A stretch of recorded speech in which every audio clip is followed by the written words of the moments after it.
she's out because she's term limited as governor. This is an important midterm, and the midterm race really starts tonight with Donald Trump and the message he delivers. It's the economy. It's the border. We're surrounded by Ontario. I hope they don't invade tonight, those Canadians, because the way Doug Ford's talking up there, the Canadians are really angry at Donald Trump for the tariffs. Justin Trudeau's about as lame duck as it gets, yet he's still trying to posture and puff up his chest. All 63 of his warplanes, he's going to send them all to Ukraine? That's all they've got, by the way. Do the math. 63 fighter jets, what Canada has. The rest, as you aptly point out, comes from us in places like Michigan and the United States. These people are out of their minds. They're not going to go toe-to-toe with Donald Trump on these tariffs for very long at all. In fact, we're already hearing that the tariffs might be set aside as soon as tomorrow again. So in Michigan, we want to hear about jobs. We want to hear about investment. We want to hear about the future. We want to hear about the American dream. I think that's probably true in all 7 swing states. Aren't the tariffs and what President Trump, because he looks at it as negotiating and leverage and changing the economic order, weren't they necessary partly to bring Taiwan manufacturing here, to bring Honda here, to bring Apple with $500 billion? Weren't these real companies, these massive platinum level manufacturing companies? Didn't they come back, and one of the central reasons was they understood that President Trump was going to go to at least some sort of tariffs, sir? Absolutely. A little history lesson. Most people don't realize this. Lyndon Johnson put tariffs on light-duty pickup trucks back in the 1960s. That's why Toyotas are built here. It's why Nissans are built here in Mississippi and California and elsewhere. It's why we have the Japanese automakers making their trucks here. Look, tariffs can be a very effective tool. Across-the-board tariffs, we'll see how those work. But when you specify lightweight trucks or steel or whatever it might be, and you specify that's where the tariffs are going to be. For example, the tariffs on Canada, for example, only 10% on energy. You're not going to go after their energy at 25% because that hurts people too much on both sides of the border. But yes, targeted tariffs bring critical manufacturing back, and we've seen it already. $1.7 trillion, Steve. That's the investment. And we haven't even been in office 40 days here with this president. 40 days, $1.7 trillion earmarked for investment in this country.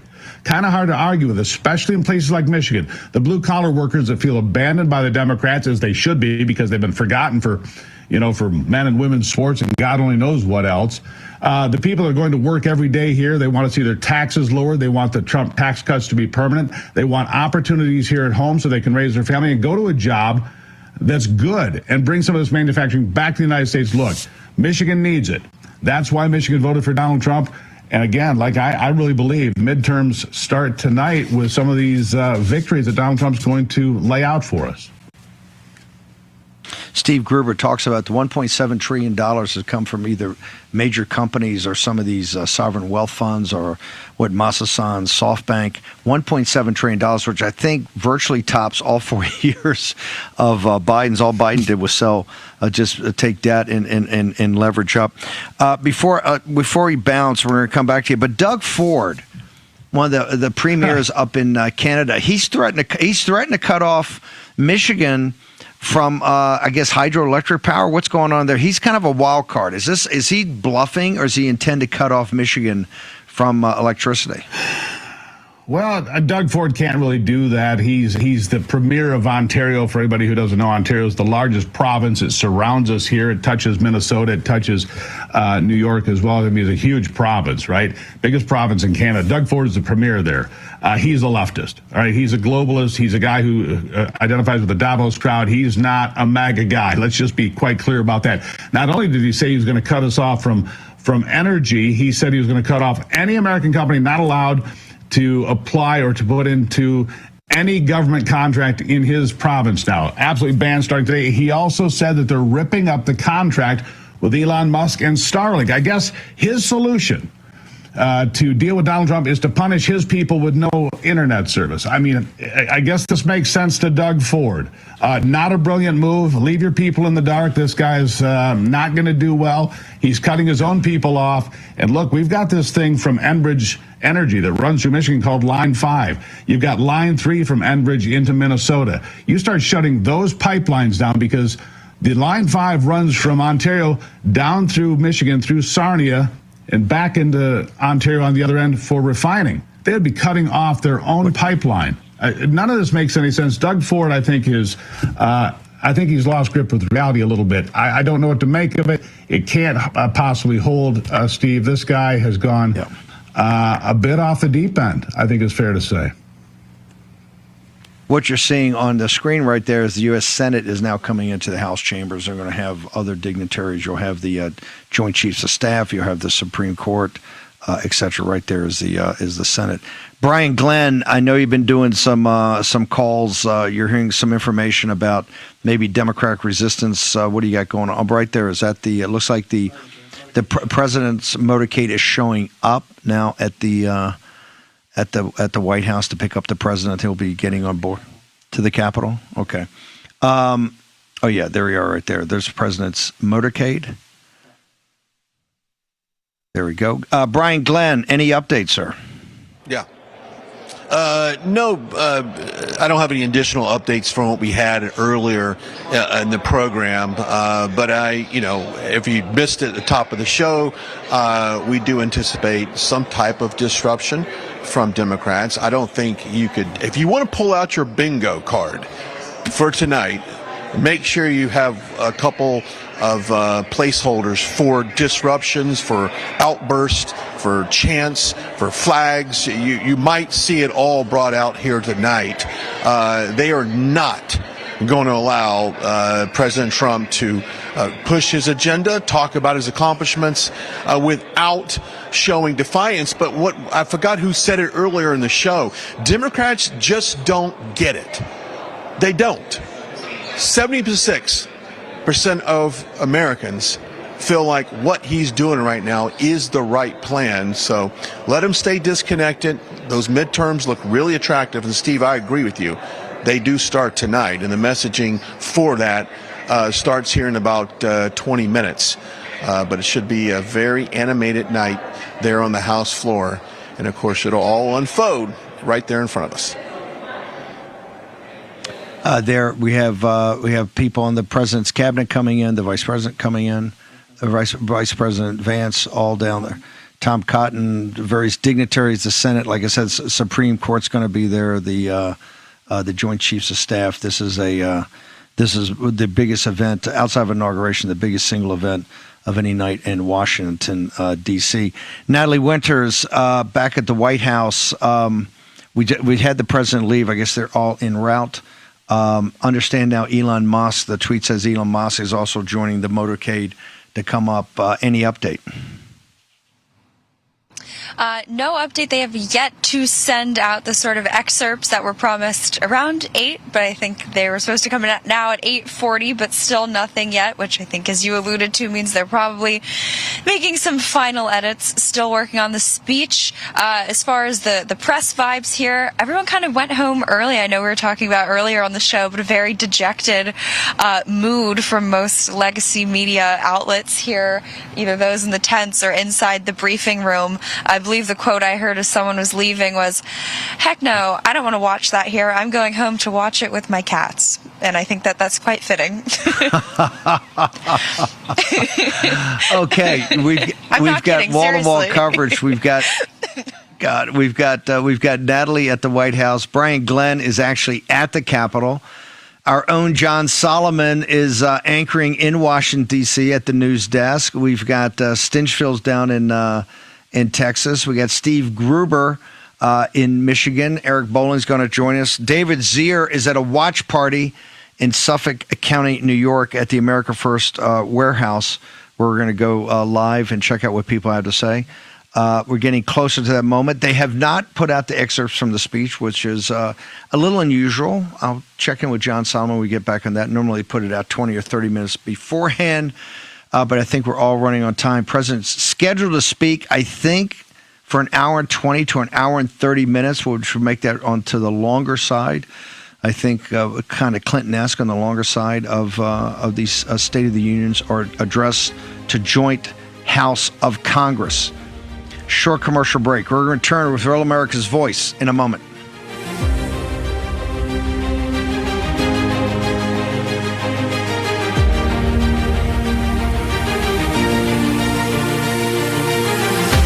For years, I struggled with low energy, poor digestion, and breakouts.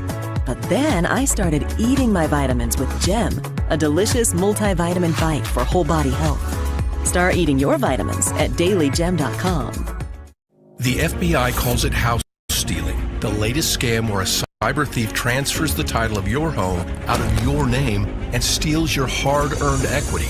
It's roughly 60 to 90 days for that person to even figure out that they're the victim of this crime. You start getting foreclosure notices and you realize you've got 4 mortgages on your house that you didn't even know existed. Find out if you're already a victim and start your $1 million triple lock protection today at HomeTitleLock.com. Stay tuned to get a free automatic toilet bowl cleaner from Mermaid. Your sink stopper's broken, but fixing a drain is such a pain. Not anymore. Introducing Mermaid Drain Magic, the instant solution to most broken drains. Simply remove and replace. In just seconds, you can fill and drain with a simple press of a button. Drain Magic makes replacing your old, broken, rusty, even missing sink stoppers fast and easy. Practically took me 5 seconds to replace. It absolutely made my sink look like brand new. Honestly, I couldn't believe it. How could it work so well, look so good, and install so quickly? And forget clogging, because Drain Magic's anti-clogging basket helps catch debris before it goes down the drain. When the basket's full, just discard. Helps prevent clogs in your sink by catching hair, food, even jewelry. Drain Magic uses a silicone gasket that creates a watertight seal without messy plumber's putty. Look, this sink was filled hours ago and the water still remains. Press the spring-loaded stopper and the water's gone. Made of brass and finished in high-quality chrome,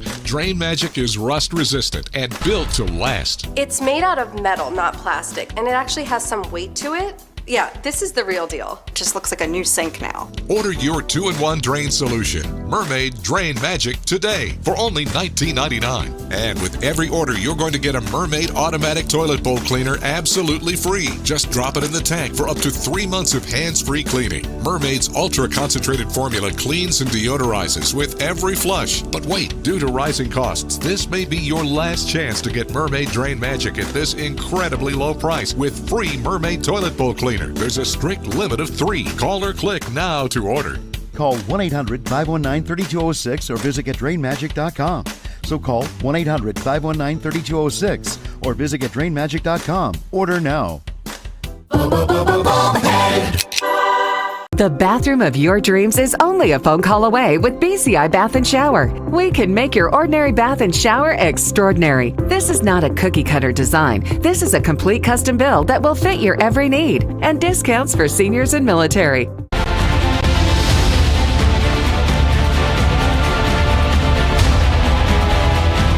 Voice, our wall-to-wall coverage. There's a shot inside right there. Let's go to John Solomon. I think we have some excerpts from the speech. John Solomon, you want to break it down for us?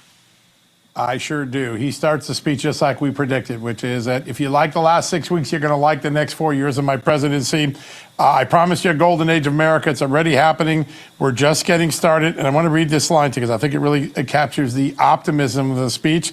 America's momentum is back. Our spirit is back. Our pride is back. Our confidence is back. And the American dream is surging bigger and better than ever before. The American dream is unstoppable, and our country's on the verge of a comeback of the like of which the world has never witnessed and perhaps will never witness again. He notes that for the first time in history, Americans are more confident about the direction of the company than not. That's a big polling thing that he pulls out. He addresses the elephant at the kitchen table, saying, I am working on inflation. We're going to get the price of eggs down. He mentions eggs specifically, goes into some detail. He then says, I started by getting energy down. Energy prices are already falling. That's going to have a downstream effect on everybody. Then he goes and he turns to Ukraine. And I want to just give you a little bit on Ukraine from what they've released here. I'm working tirelessly to end the savage conflict in Ukraine. Millions of Ukrainians and Russians have been needlessly killed or wounded in this horrific and brutal conflict with no end in sight. The United States has sent hundreds of billions of dollars to support Ukraine's defense. Meanwhile, Europe has sadly spent more money buying Russian oil and gas than they have spent on defending Ukraine. That's an angle in our story this morning. He then goes on to say, hey, he doesn't address the minerals deal. You know what he addresses? We're going to start mining rare earth minerals on our soil. I'm going to sign an executive order later this week to open up our mineral and metal supply in America. That's a big piece of news that we weren't expecting in the speech. So what you're seeing right now, Reuters reported earlier that he called the bluff of Zelensky, he called the bluff of the EU, and that Zelensky had crawled back, and that there was going to be some sort of either they actually said potential signature of the deal before the speech or announcement tonight. Then Scott Bessent said later, "Hey, there's not going to be any signature or any signed deal." What do you take from at least the excerpts? Now, obviously, there'll be other parts of the speech, and President Trump's been known to wing it every now and again. But you anticipate that he's going to focus on America rare earths and not Ukrainian rare earths, sir? Yeah, it's in here. You can literally see a section where he talks about the executive order restarting America's mining industry, specifically rare earths and other precious metals. That's a big moment because that's important to our technology industry. It's important to the AI era. And he's not waiting on some deal from Volodymyr Zelensky to maybe will come or maybe not come. He's going to take things into his own hands here on our own soil. That's one of the messages here. Now, these are only excerpts. He could be full of surprises. I think it's more likely in the next few days that we'll see other international deals announced before there's a significant deal with Ukraine. I think he's going to let Zelensky stew for a little while and say, you're not that important anymore. I gave you your chance. You blew it. But generally, the speech kicks off. If you've liked the days of thunder so far, you're going to enjoy the next 4 years. Is that in summary what President Trump's going to hit him with? Yeah, that's exactly the key message, which is I did so much in 6 months, and it's just a taste of what we can do. Stick with me. Don't buy the noise. Stick on plan. We're going to deliver something great. It's a very optimistic Reagan-like speech at the start. Then he gets into a lot of details and a lot of clarity about where he stands. He wants the American people to understand, and he understands that inflation issue. It's not something that goes away tomorrow, but he lays out a pretty good predicate how he's going to do it, whether it's eggs or gas or drilling or mining. He's going to bring costs down. That's, I think, something a lot of Americans are waiting to hear from tonight. He addresses it pretty poignantly. By the way, the Supreme Court's going to be there, the Joint Chiefs of Staff, all the dignitaries. The Senate is going to be in the House chamber. Once the president comes in, it's a formal ceremony of his announcement. When he comes down, we're going to turn over. We're just going to watch it wall to wall. We're going to have our entire team here to break it down afterwards. Do I have David Zier? Can we go to David Zier at the watch party? David, you heard John Solomon say, hey, this is going to be a powerful, upbeat speech talking about the American dream and the renewal of the American dream. What is your focus group there in Suffolk County, Long Island think? Well, there's a Trump effect nationwide, but especially in New York. Trump steps in, stops congestion pricing for commuters from Long Island to New York City, right? He's fighting for them. He's getting rid of illegals in the hotels in New York City, and a lot of people affected. I have a gentleman near me here Matt Kochman, a supporter of the America First Warehouse, who lost 2 children to fentanyl. These people are excited about the Trump agenda going forward, and I will tell you that consumer confidence is definitely up in New York. People in business here telling me the phone is ringing, and for the last 4 years, it's been dead. Let's go to Natalie Winters at the White House. Natalie, you've had a chance to take a look at some of the excerpts. Your thoughts, ma'am? Sure. Well, I think it starts off with a very Bannon-esque flourish to it. The number one kind of data point that they mention is that a 27-point swing in Americans who think that the United States of America is actually on the right track as opposed to the wrong track. And Bannon devotees will know that that was always the indicator that I believe on the 2016 campaign that you said that was the only metric that matters. So they're obviously leading with that. I read through obviously a lot of discussion over immigration, talking about sovereignty, also restoring law and order, a couple name checks of the DOJ and the FBI, talking about what they say is the most sweeping border and immigration crackdown in United States history. And to the point that John was making about all things the economy, they mention, I believe the first point of action is how he's trying to make America affordable again. They, again, name check eggs, talking about bird flu, chalking that up to the actions of Joe Biden. So overall, I know they were trying to smear it, saying that this was going to come off like a campaign speech. But I think when you're running the country like President Trump is, it's not hard to want to carry over that celebratory mood or atmosphere, because I think it's very well deserved. Natalie, hang on right there. Can I get Brian Glenn? Brian, you've heard Solomon and Natalie talk about some excerpts from the speech. Are the Democrats going to be able to sit there and just take that? Are they going to be able to bear with that, or are we going to trigger some of these folks? They're going to be triggered. Let's go ahead and put the warning out at 8:53 on this night. The warning will go out. I have sat in, I cannot tell you how many oversight hearings where when they hear straight facts, when they hear the reality of America, it doesn't sit well with them. So prepare for that, without a doubt, because that's all they got. That's all they got. So John Solomon, those excerpts had my attention.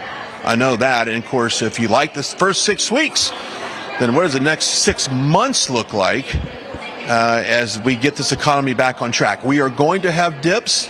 We've said this before, Steve. Ignore the little black box on the bottom of the screen with the stock market. Yeah. You may have some days where your tech sector may struggle, but that's all in part of getting this economy back on track, made in America by Americans. Overall, it will lower the price of everything, and it all starts with fuel. So when Natalie and John talk to us about how upbeat and how driving this is, and it's built around the thesis, hey, I've been back for 6 weeks. If you see what we've done, the kind of the days of thunder, 10 or 12 things every day. If you like that, you're going to love what you're going to see. Give me a minute before we go to break. How the Democrats, because you see how they react every day on Capitol Hill, just these committee meetings. How are they going to be able to take Trump up there, return to the Capitol now, in full throttle and with the American people and backing him, coming in with a mandate, sir? Well, we can go ahead and write the rebuttal that the Democrats will have after this. It will talk about a threat to democracy, how Elon Musk is this rogue individual going through the government, just laying off hardworking Americans. And we said this at the top of the show as well. Who is against getting rid of waste, fraud, and abuse in our government? Just if people need to call their representative and say, where do you stand on getting rid and exposing the fraud, corruption, and abuse? We've seen it. It exists. We send COVID payments to people overseas that aren't even a U.S. citizen. Now, if that doesn't anger anybody at home that perhaps in their district, your streets look like crap, your drainage looks like crap, it floods every time it rains, that's money that would go to your districts. Instead, it goes over to Ukraine. Yep. 9 out of 10 media organizations in Ukraine are funded by your tax dollars, Steve. Okay. That's on display tonight. Get ready, get the popcorn, crack open a Diet Coke, maybe a cherry flavor, and enjoy tonight's speech. We're a few minutes away. We're going to take a short commercial break here. We got Natalie at the White House, Brian Glenn up at the Capitol, John Solomon at the news desk, Gruber's with us, Stinchfield's with us, Bowling's with us, Zier's at a watch party, May Ed Poso, who knows? You're on Real America's Voice on a night of nights. This is our last chance to help save thousands of Holocaust survivors who are suffering in the former Soviet Union today. The needs that these forgotten Jews have are something beyond anything you can imagine. Have you eaten this morning? I ate the carrot, so I ate half of it yesterday. And this is what she ate in 2 days, 1 carrot. Please pray for me. The International Fellowship of Christians and Jews began this ministry to help elderly Jews living in horrible poverty around the world. We urgently need your gift of $25 now to help provide 1 survival food box with all of the foods they critically need for their diet for 1 month. When you call right now, your gift's impact will be doubled to help save lives. I have a tremendous love for Israel and the Jewish people. This is why I'm partnering with the fellowship. It gives me a way to authentically bless Jewish people in need around the world. I believe in God, but I sometimes feel maybe He forgot me. Perhaps you could tell my story, and I would find a matching soul that would understand. I face hunger again. Please don't delay. Call, scan, or go online now to help rush 1 survival food box to a Holocaust survivor. When you call right now, your gift's impact will be doubled to help save lives. This is what God wants from us. Just feed the hungry. If you hear God's voice, I'm asking you to act now. Do it when it's on your heart. I pray that they'll know in their final months that they're not alone. You asked, and we heard you, America. Real America's Voice is coming to iHeartMedia. Yes, Real America's Voice is now breaking through the white noise of the mainstream media. Just download the iHeart app, and you'll have all of us right at your fingertips. Scan the QR code and start streaming RAV anywhere you want.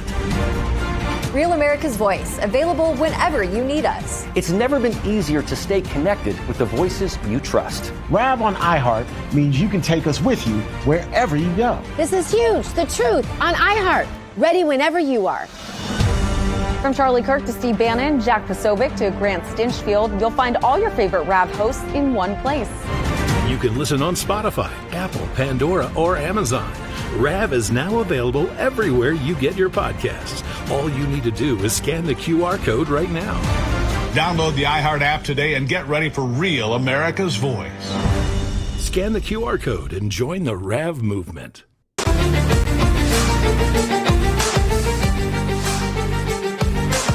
Okay, welcome back. We're just moments away, I think, from the Sergeant at Arms will come and announce the President of the United States, the 47th President. I said we will cut right to the floor when that happens. Eric Bowling now joins us. Eric, monumental night. It was a long time getting back here. Give me your thoughts, sir, before we go live to the floor.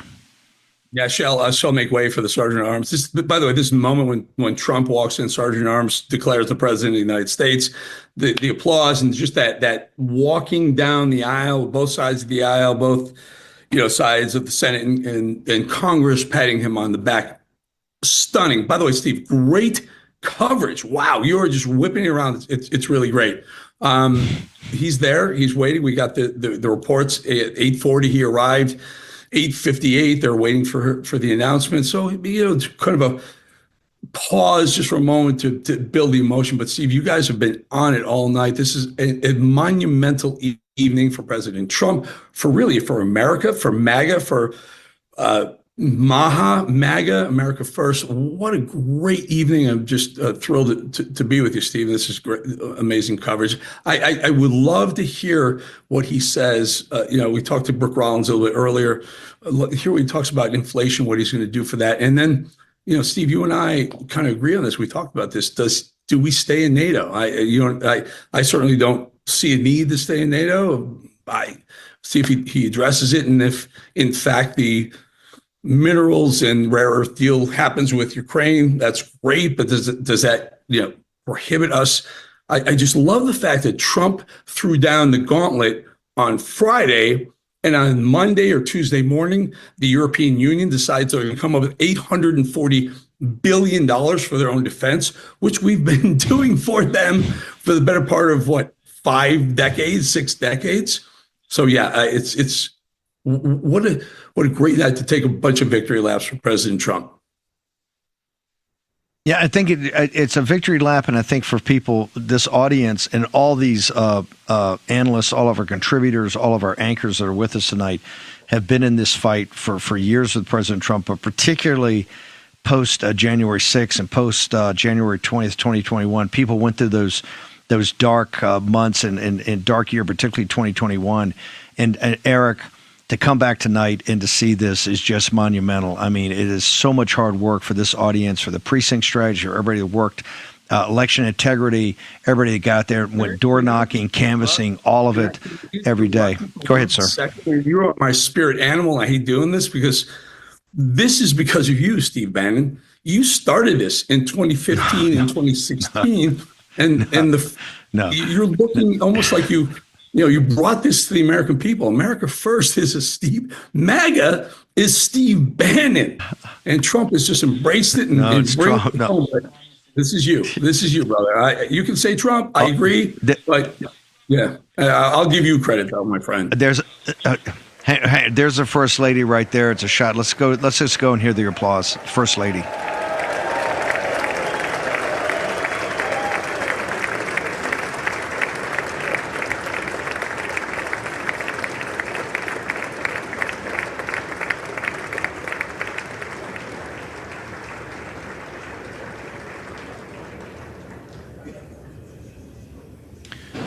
We are moments away from the president being announced. Here we go.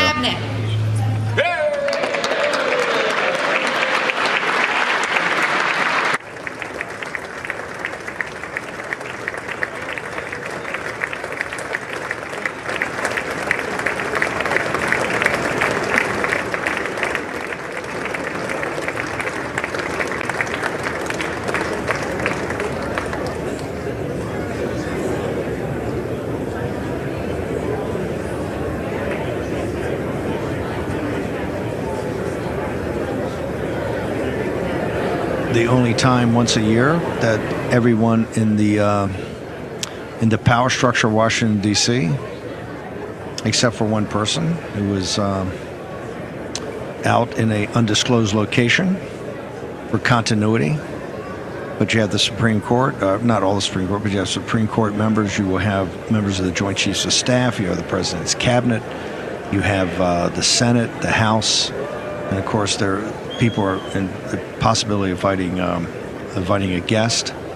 What's going to happen, the Sergeant at Arms will come and announce that the President is in the building. They will announce the President of the United States, and then the President will come down as he does and work that aisle he comes down to before getting up on the at the Speaker's podium with the Vice President and the Speaker of the House immediately in back of him.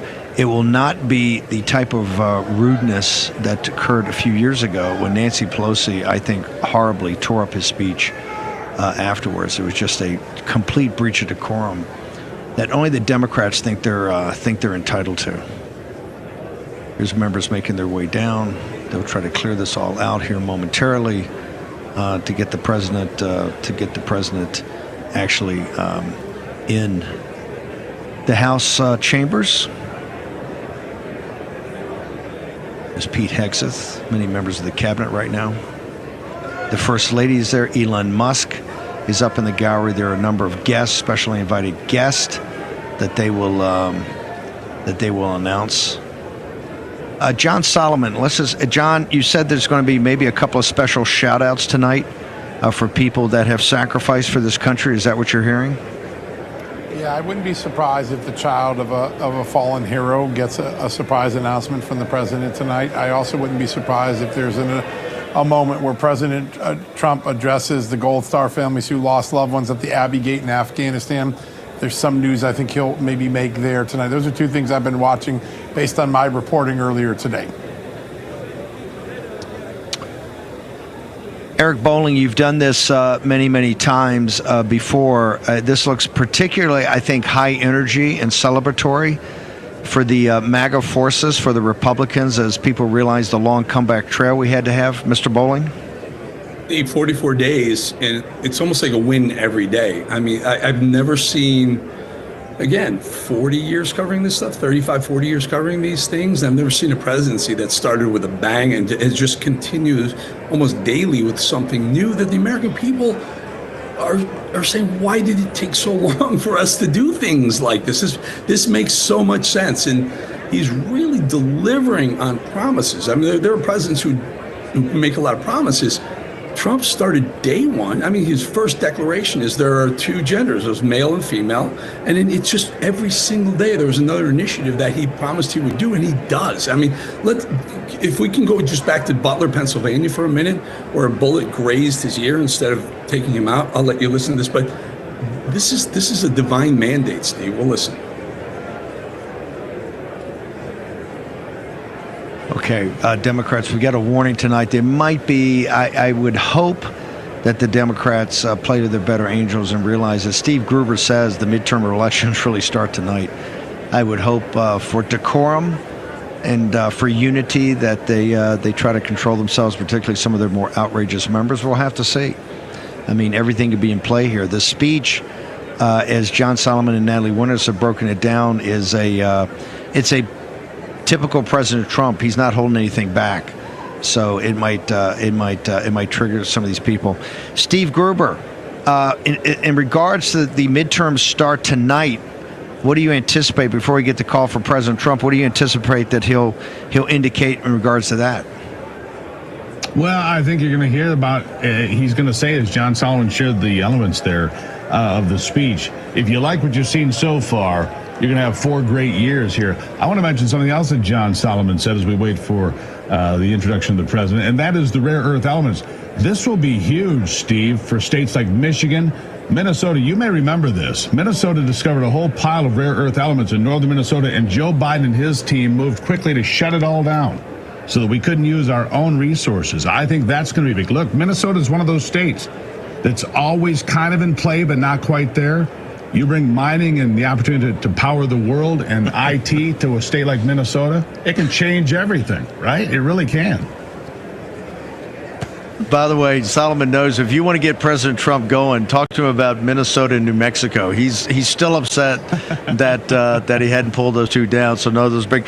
Solomon, talk to me about a very Trumpian move. All the media is talking about Zelensky and the rare earth deals. To what Gruber just said. Hey, President Trump's talking about American rare earths and signing an executive order tomorrow that's going to let us go mine it. Yeah. Listen, Steve, I think it's important. This is another sign of him just remaining true to the America First agenda. All right, I would be glad to get some minerals out of Ukraine or Russia, wherever I'm going to get them. But you know what? We got them under our own feet. And God darn it, we're going to go get them because the automakers need it to make those chips for the car, the scores of chips that are put in cars today. The AI revolution in America needs these rare earth minerals to power their supercomputers. He's putting America first every step of the way. And I think this will be one of the big news items in the speech tonight, the fact that he's going to unleash mining and specifically rare earth mining here in America.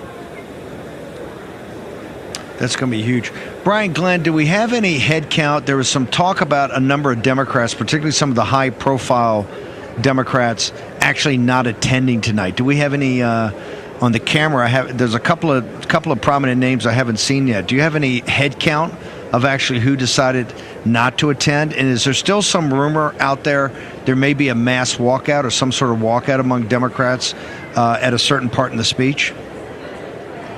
Well, I haven't heard an exact count, but I will say I saw Jamie Raskin through here about 30, 40 minutes ago, made his way behind me. I have seen some other House Democrats here in the Cannon building. Don't know if they made their way over to the Capitol. I guess I suspect that they did. But there were going to be a handful, so let's just maybe say 5 or 6, that may not hold out. You know, it's interesting. While we look at the images on our screen right now, I have been in that upper chamber there for a State of the Union address, and it was during the Biden administration. And I can tell you right now, the excitement in that room, even though at that time it was President Biden, but I cannot imagine President Trump about to walk in that room, as I, like so many, have gone to the Capitol since President Trump has been in office, and we have waited for the moment we would see our president walking down that red carpet there in the House floor to do a State of the Union style address that he's going to do tonight.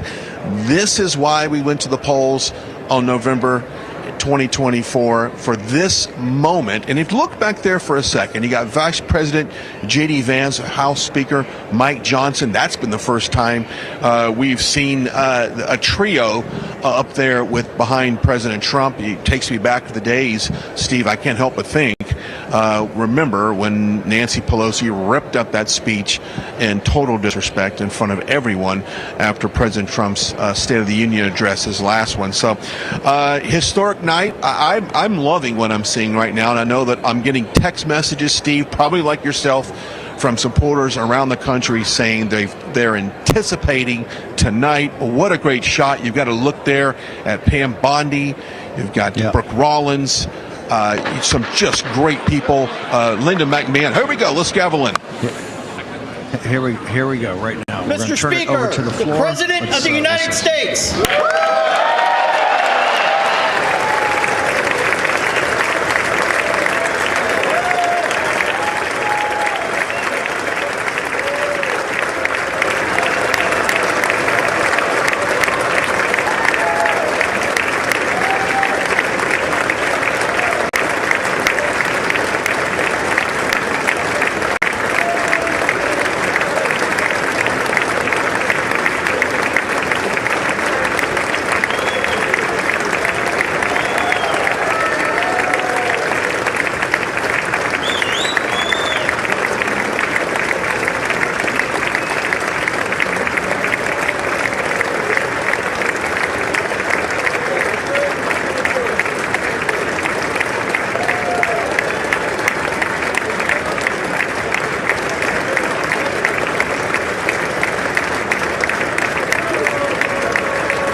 President making his way down. That's Nancy Mace greeting.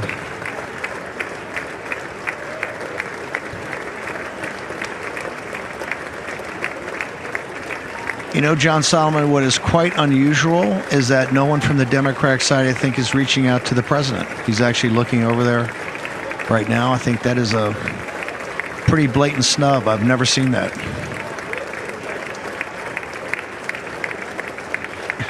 Yeah, Chuck Schumer. I don't think one Democrat. That is quite unusual. They talk about unity of this country. John Solomon, have you ever seen that before? Okay. There's Chief Justice John Roberts. There's Chip Roy, Secretary of State. Brian Glenn, have you ever seen anything like that? The first 20 rows, not one Democrat would come over and shake his hand? Was that just me seeing sir, that? Or I haven't. No, that is, even when Joe Biden it's unbelievable. Walked down, it is unbelievable. Even when Joe Biden walked down the State of the Union address, I watched Republicans reach over and shake Joe Biden's hand. Yeah. Well, I mean, even George Bush at the worst parts of the Iraq War. I mean, I've never seen that in my life. Maybe I'm wrong. I think I've watched enough of these, participated in enough of them. He's now down with Supreme Court Justice in that's the Joint Chiefs right there of staff. Already, I think they've set the tone. I could be wrong, but I don't think I'm wrong. And it was pretty extraordinary. Not one person on that side, all the way down, even bothered to acknowledge the president. So they talk about unity, and if they want pure Trump, they're going to get pure Trump tonight.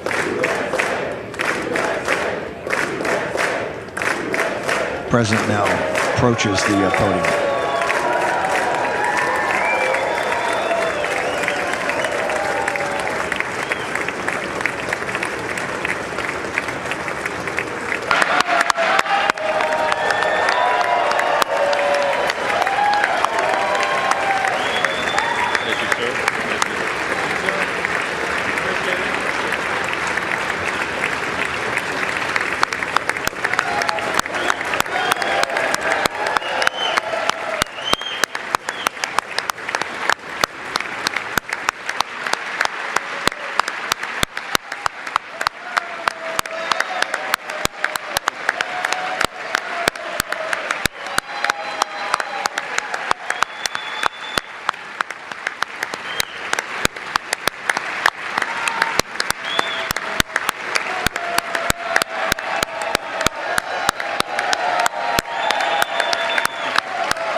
Once again, right there, no one on the Democratic side, no applause, no standing ovation. It's quite traditional to do this, to stand in respect for the office of the presidency. Speaker Johnson, Vice President Vance, the First Lady of the United States.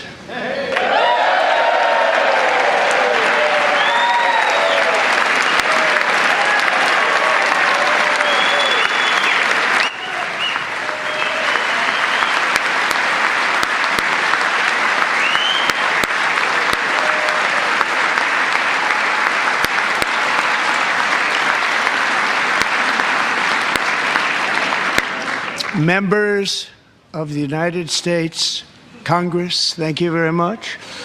And to my fellow citizens, America is back.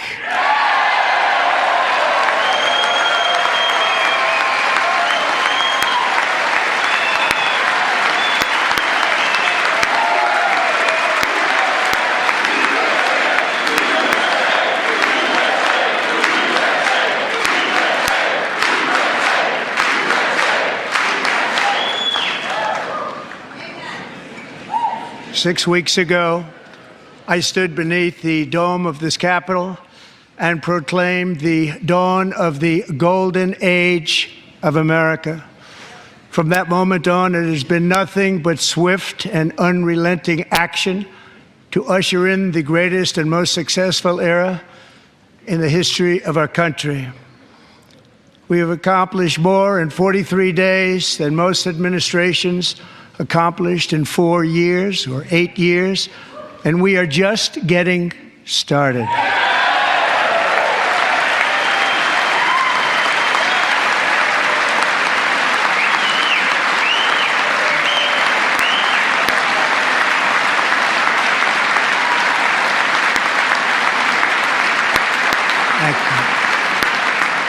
I return to this chamber tonight to report that America's momentum is back, our spirit is back, our pride is back, our confidence is back, and the American dream is surging bigger and better than ever before.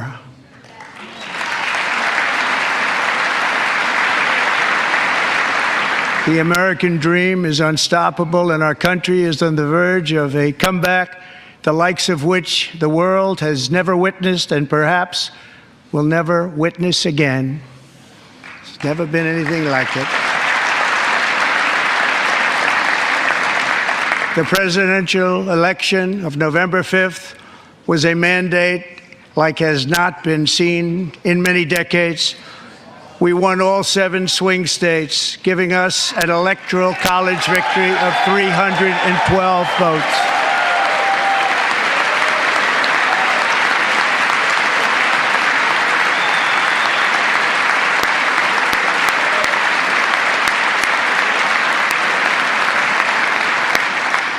We won the popular vote by big numbers and won counties in our country.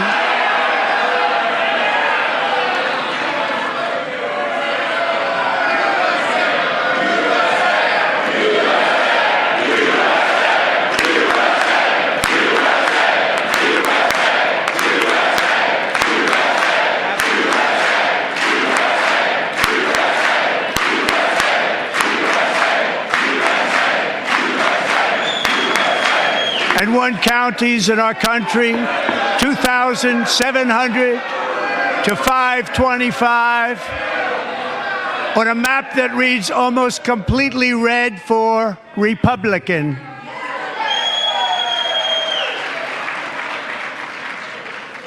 Now, for the first time in modern history, more Americans believe that our country is headed in the right direction than the wrong direction. In fact, it's an astonishing record, 27-point swing, the most ever.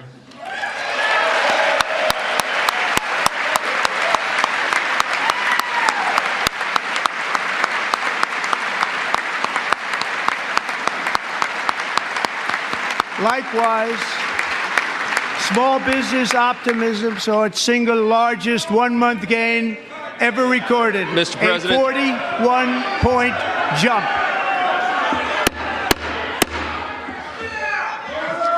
Members are directed to uphold and maintain decorum in the House and to cease any further disruptions. That's your warning.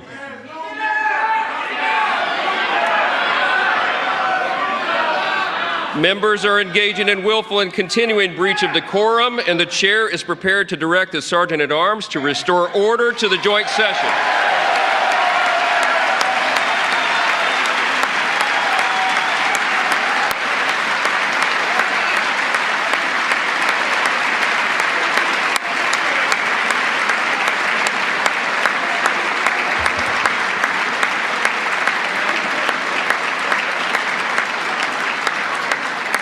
Mr. Green, take your seat.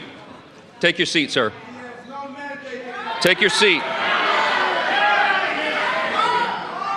Finding that members continue to engage in willful and concerted disruption of proper decorum, the chair now directs the Sergeant-at-Arms to restore order. Remove this gentleman from the chamber.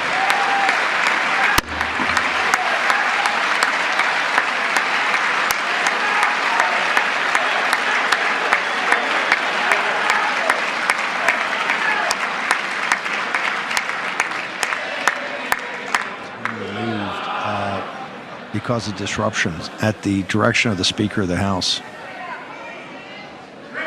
The Republicans are giving as good as they get here. This has been very disruptive so far to try to break the momentum of President Trump's speech. Members Congressman are Green has been directed removed to by the Sergeant uphold and Arms. maintain decorum in the House. Mr. President, you continue. Thank you. Over the past 6 weeks, I have signed nearly 100 executive orders and taken more than 400 executive actions, a record to restore common sense, safety, optimism, and wealth all across our wonderful land. The people elected me to do the job, and I'm doing it.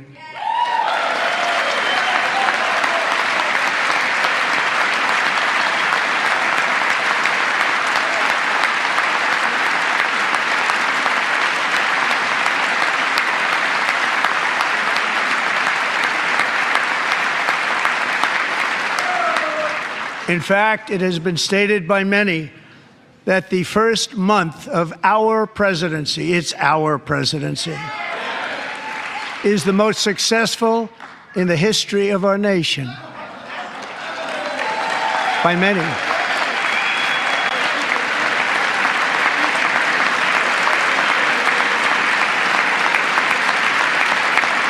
And what makes it even more impressive is that, do you know who number 2 is?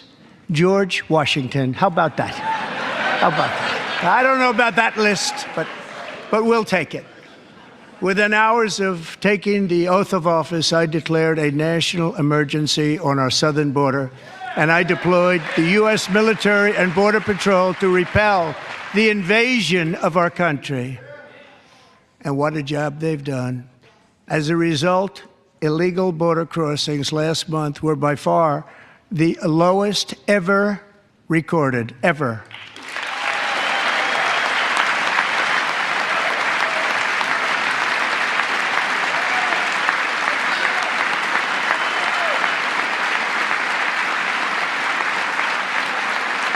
They heard my words and they chose not to come. Much easier that way.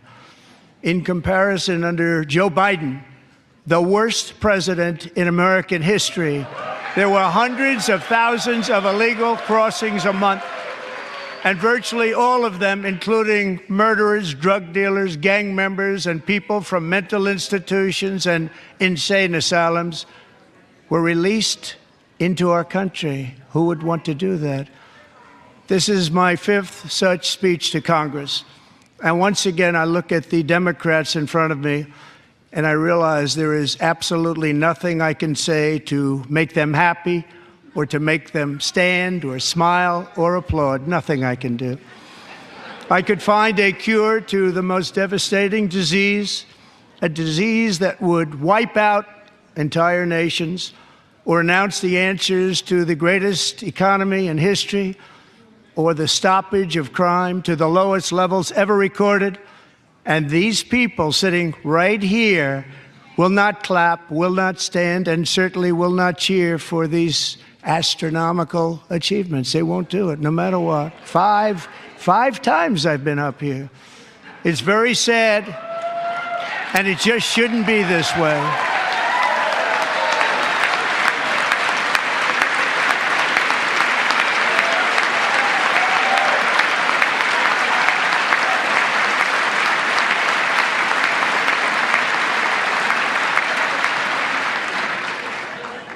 So Democrats sitting before me, for just this one night, why not join us in celebrating so many incredible wins for America? For the good of our nation, let's work together and let's truly make America great again.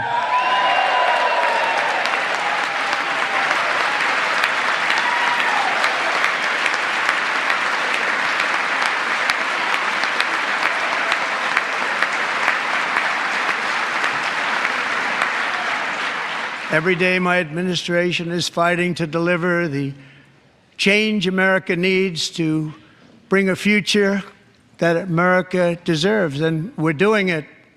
This is a time for big dreams and bold action. Upon taking office, I imposed an immediate freeze on all federal hiring a freeze on all new federal regulations, and a freeze on all foreign aid.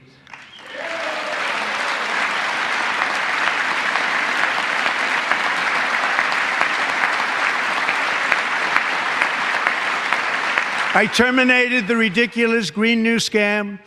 I withdrew from the unfair Paris Climate Accord, which was costing us trillions of dollars that other countries were not paying. I withdrew from the corrupt World Health Organization.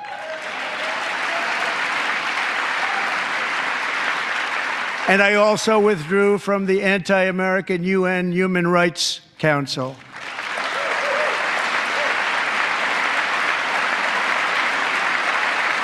We ended all of Biden's environmental restrictions that were making our country far less safe and totally unaffordable. And importantly, we ended the last administration's insane electric vehicle mandate, saving our auto workers and companies from economic destruction.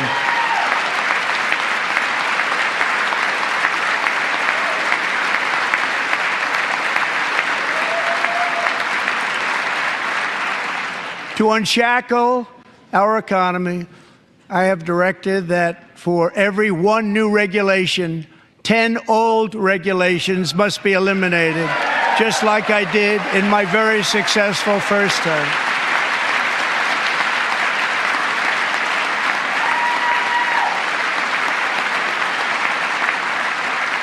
And in that first term, we set records on ending unnecessary rules and regulations like no other president had done before. We ordered all federal workers to return to the office. They will either show up for work in person or be removed from their job.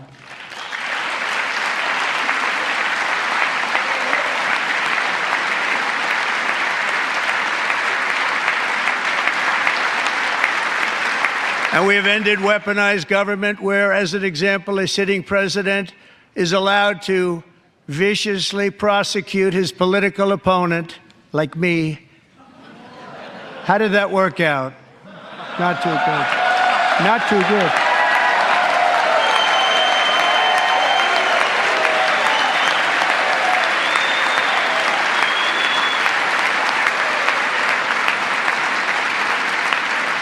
And I have stopped all government censorship and brought back free speech in America. It's back.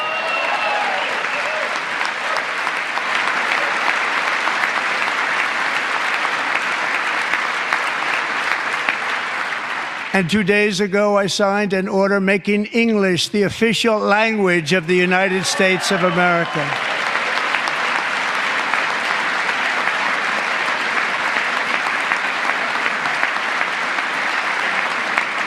I renamed the Gulf of Mexico the Gulf of America.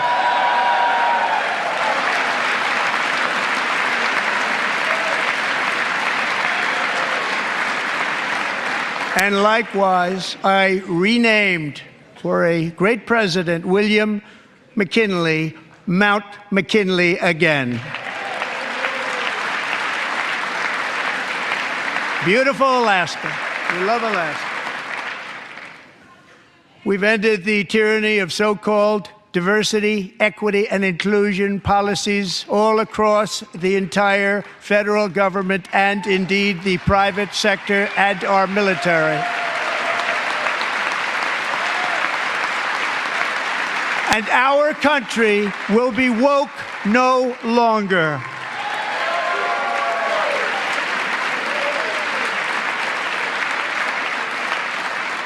We believe that whether you are a doctor, an accountant, a lawyer, or an air traffic controller, you should be hired and promoted based on skill and competence, not race or gender. Very important.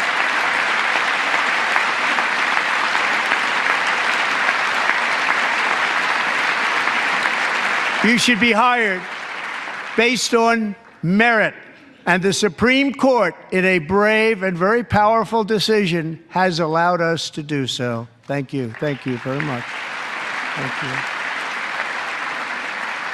We have removed the poison of critical race theory from our public schools, and I signed an order making it the official policy of the United States government that there are only two genders, male and female.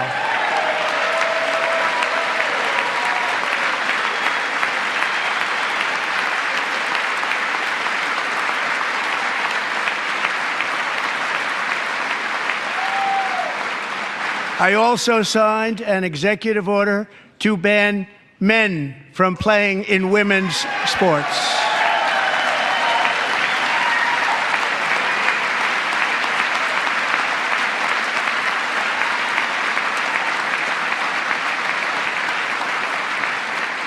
Three years ago, Peyton McNabb was an all-star high school athlete, one of the best, preparing for a future in college sports. But when her girls' volleyball match was invaded by a male, he smashed the ball so hard in Peyton's face, causing traumatic brain injury, partially paralyzing her right side and ending her athletic career. It was a shot like she's never seen before. She's never seen anything like it. Peyton is here tonight in the gallery, and Peyton, from now on, schools will kick the men off the girls' team, or they will lose all federal funding.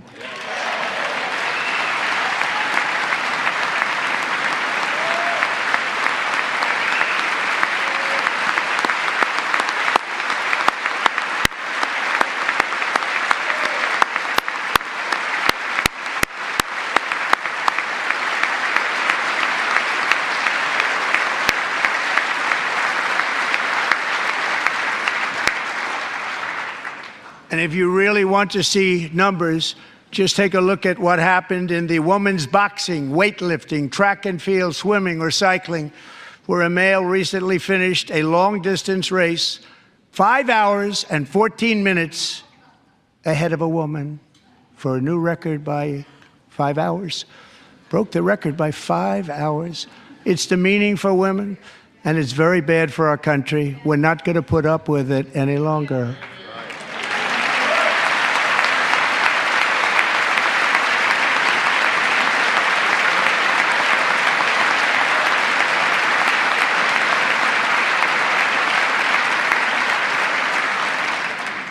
What I have just described is only a small fraction of the common sense revolution that is now, because of us, sweeping the entire world. Common sense has become a common theme, and we will never go back. Never. Never going to let that happen. Among my very highest priorities is to rescue our economy and get dramatic and immediate relief to working families. As you know, we inherited from the last administration an economic catastrophe and an inflation nightmare. Their policies drove up energy prices, pushed up grocery costs, and drove the necessities of life out of reach for millions and millions of Americans. They've never had anything like it. We suffered the worst inflation in 48 years, but perhaps even in the history of our country. They're not sure. As president, I'm fighting every day to reverse this damage and make America affordable again.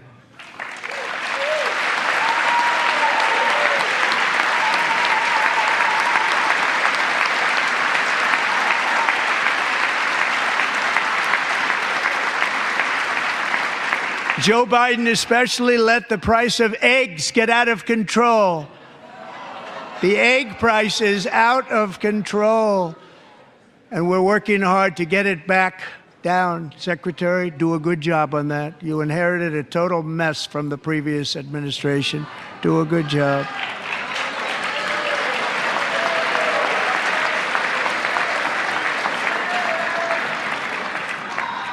A major focus of our fight to defeat inflation is rapidly reducing the cost of energy. The previous administration cut the number of new oil and gas leases by 95%, slowed pipeline construction to a halt, and closed more than 100 power plants. We are opening up many of those power plants right now.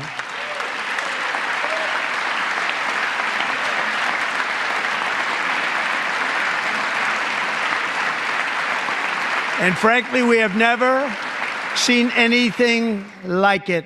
That's why on my first day in office, I declared a national energy emergency. As you've heard me say many times, we have more liquid gold under our feet than any nation on earth, and by far. And now I fully authorize the most talented team ever assembled to go and get it. It's called Drill, Baby, Drill.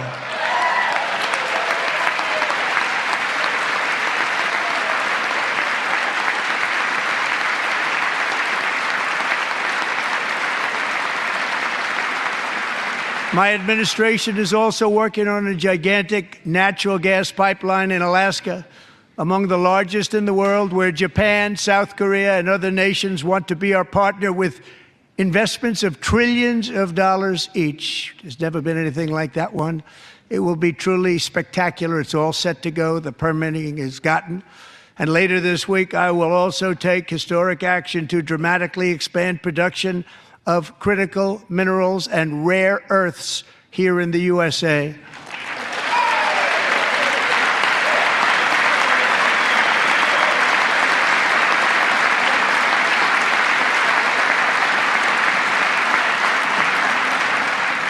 To further combat inflation, we will not only be reducing the cost of energy, but will be ending the flagrant waste of taxpayer dollars.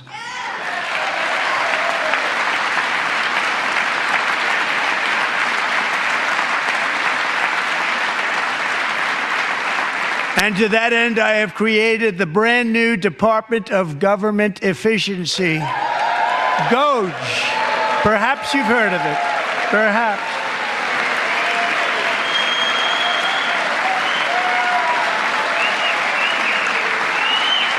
Which is headed by Elon Musk, who is in the gallery tonight.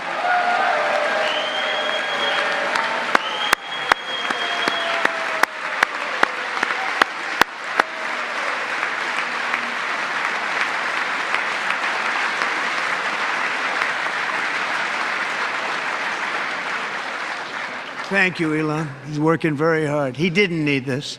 He didn't need this. Thank you very much. We appreciate it. Everybody here, even this side, appreciates it, I believe. They just don't want to admit that. Just listen to some of the appalling waste we have already identified. $22 billion from HHS to provide free housing and cars for illegal aliens. $45 million for diversity, equity, and inclusion scholarships in Burma. $40 million to improve the social and economic inclusion of sedentary migrants. Nobody knows what that is. $8 million to promote LGBTQI+ in the African nation of Lesotho, which nobody has ever heard of. $60 million for indigenous peoples and Afro-Colombian empowerment in Central America. $60 million. $8 million for making mice transgender. This is real. $32 million for a left-wing propaganda operation in Moldova. $10 million for male circumcision in Mozambique. $20 million for the Arab Sesame Street in the Middle East. It's a program. $20 million for a program. $1.9 billion to recently created Decarbonization of Homes Committee, headed up, and we know she's involved. Just at the last moment, the money was passed over by a woman named Stacey Abrams. Have you ever heard of her? A $3.5 million consulting contract for lavish fish monitoring. $1.5 million for voter confidence in Liberia. $14 million for social cohesion in Mali. $59 million for illegal alien hotel rooms in New York City. He's a real estate developer. He's done very well. $250,000 to increase vegan local climate action innovation in Zambia. $42 million for social and behavior change in Uganda. $14 million for improving public procurement in Serbia. $47 million for improving learning outcomes in Asia. Asia's doing very well with learning. I don't know what we're doing. Should use it ourselves. And $101 million for DEI contracts at the Department of Education, the most ever paid, nothing even like it. Under the Trump administration, all of these scams, and they're far worse, but I didn't think it was appropriate to talk about them. They're so bad.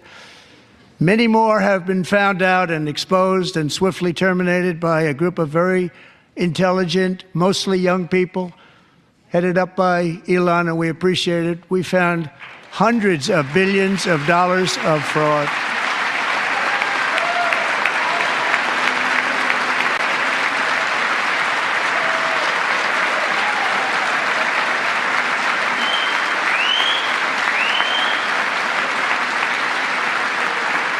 And we've taken back the money and reduced our debt to fight inflation and other things. Taken back a lot of that money. We got it just in time. This is just the beginning. The Government Accountability Office, a federal government office, has estimated annual fraud of over $500 billion in our nation, and we are working very hard to stop it. We're going to. We're also identifying shocking levels of incompetence and probable fraud in the Social Security program for our seniors, and that our seniors and people that we love rely on. Believe it or not, government databases list 4.7 million Social Security members from people aged 100 to 109 years old. It lists 3.6 million people from ages 110 to 119. I don't know any of them. I know some people that are rather elderly, but not quite that elderly. 3.47 million people from ages 120 to 129. 3.9 million people from ages 130 to 139. 3.5 million people from ages 140 to 149. And money is being paid to many of them, and we're searching right now. In fact, Pam, good luck. Good luck. You're going to find it. But a lot of money is paid out to people because it just keeps getting paid, and nobody does, and it really hurts Social Security and hurts our country. 1.3 million people from ages 150 to 159, and over 130,000 people, according to the Social Security databases, are age over 160 years old. We have a healthier country than I thought, Bobby.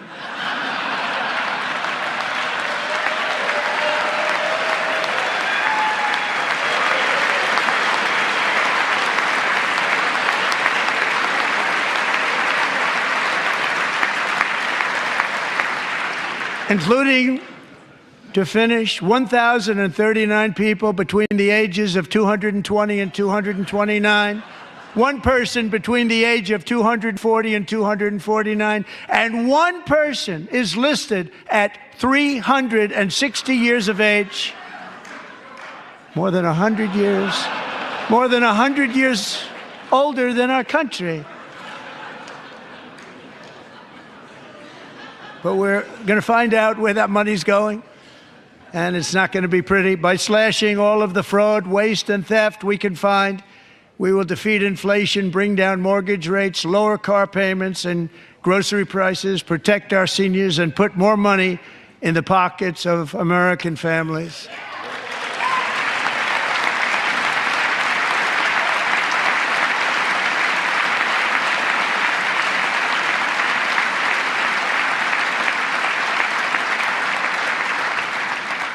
And today, interest rates took a beautiful drop, big, beautiful drop. It's about time. And in the near future, I want to do what has not been done in 24 years, balance the federal budget. We're going to balance it.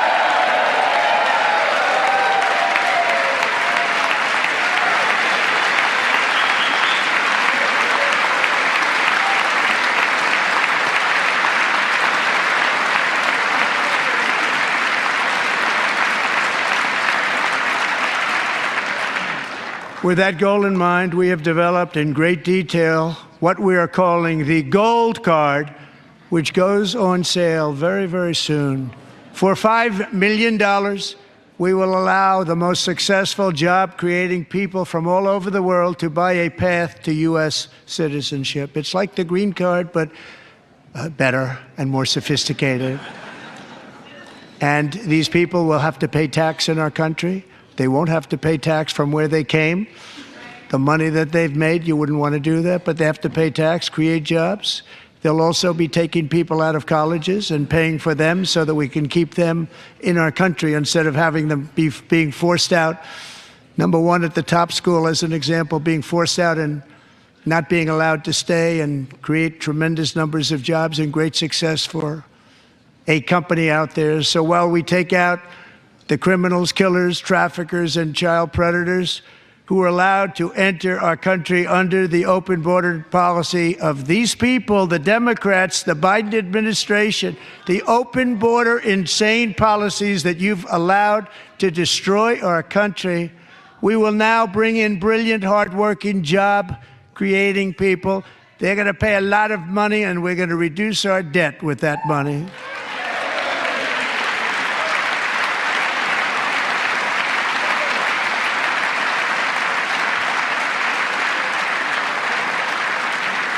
Americans have given us a mandate for bold and profound change.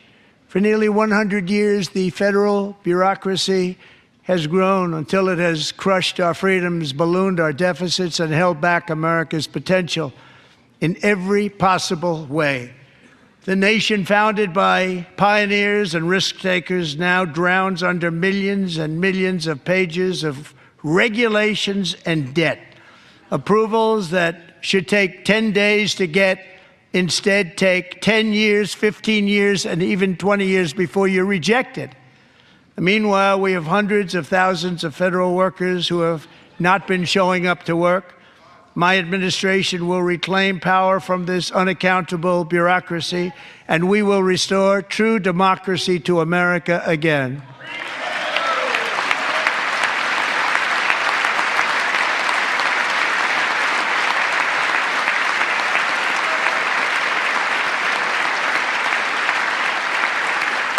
And any federal bureaucrat who resists this change will be removed from office immediately.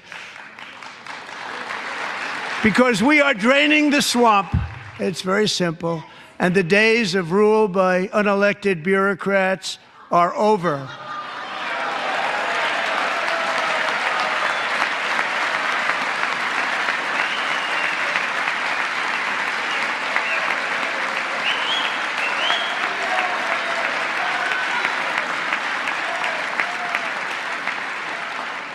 And the next phase of our plan to deliver the greatest economy in history is for this Congress to pass tax cuts for everybody. They're in there. They're waiting for you to vote.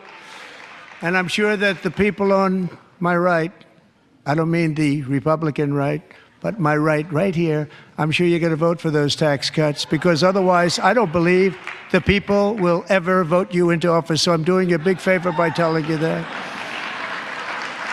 But I know this group is going to be voting for the tax.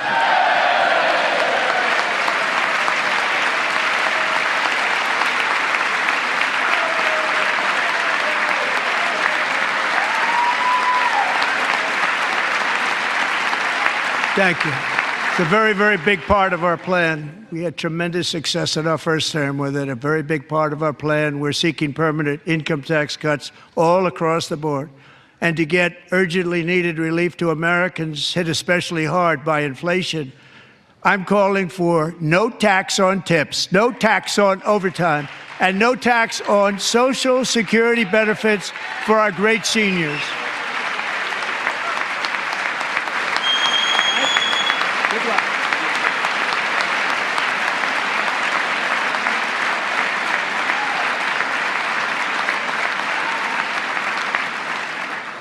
And I also want to make interest payments on car loans tax deductible, but only if the car is made in America.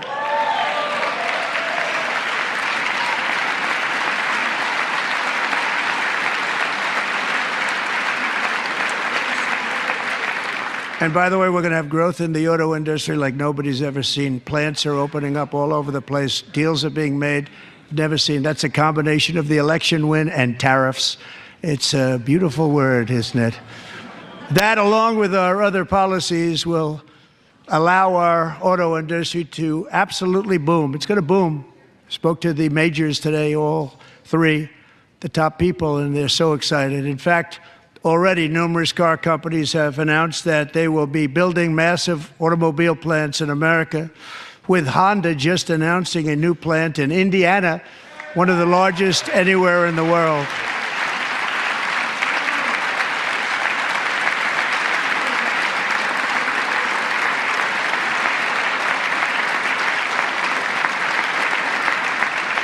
And this has taken place since our great victory on November 5th, a date which will hopefully go down as one of the most important in the history of our country.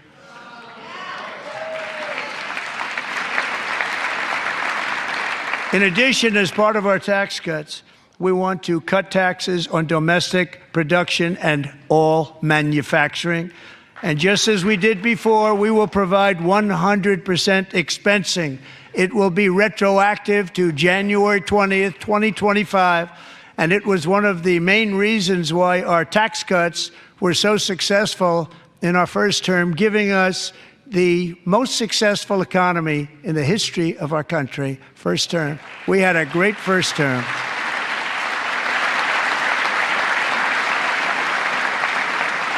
If you don't make your product in America, however, under the Trump administration, you will pay a tariff, and in some cases, a rather large one.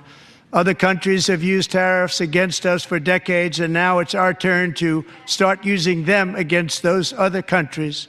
On average, the European Union, China, Brazil, India, Mexico, and Canada, have you heard of them? And countless other nations charge us tremendously higher tariffs than we charge them. It's very unfair. India charges us auto tariffs higher than 100%. China's average tariff on our products is twice what we charge them.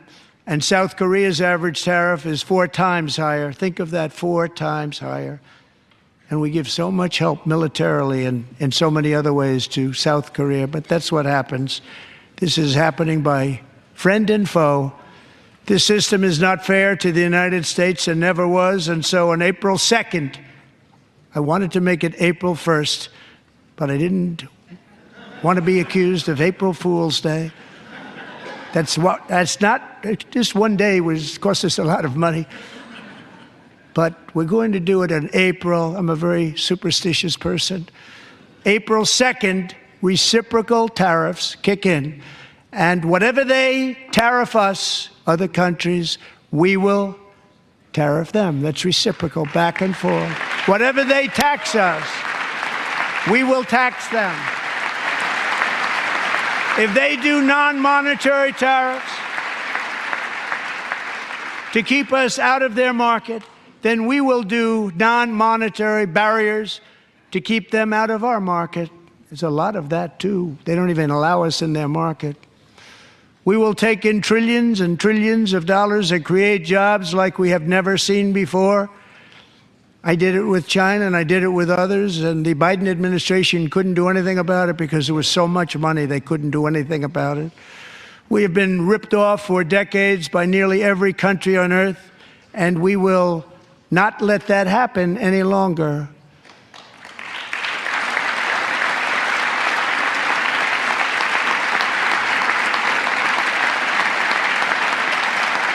Much has been said over the last 3 months about Mexico and Canada.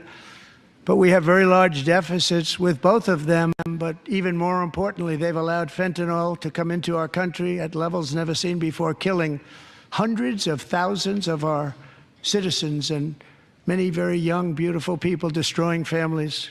Nobody's ever seen anything like it. They are, in effect, receiving subsidies of hundreds of billions of dollars. We pay subsidies to Canada and to Mexico of hundreds of billions of dollars, and the United States will not be doing that any longer. We're not going to do it any longer.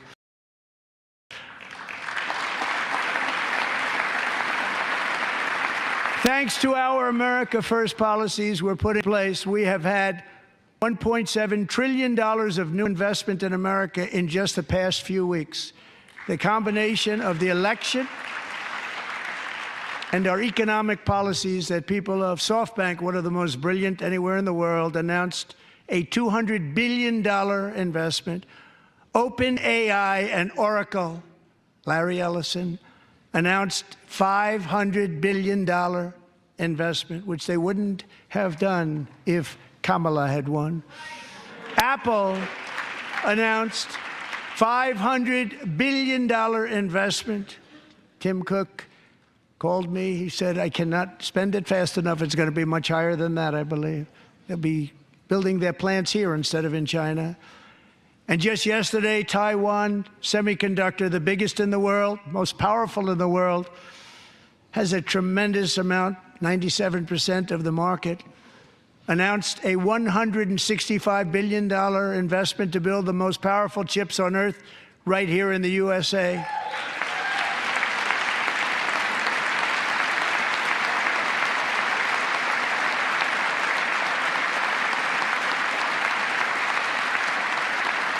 And we're not giving them any money. Your CHIPS Act is a horrible, horrible thing. We give hundreds of billions of dollars, and it doesn't mean a thing. They take our money and they don't spend it.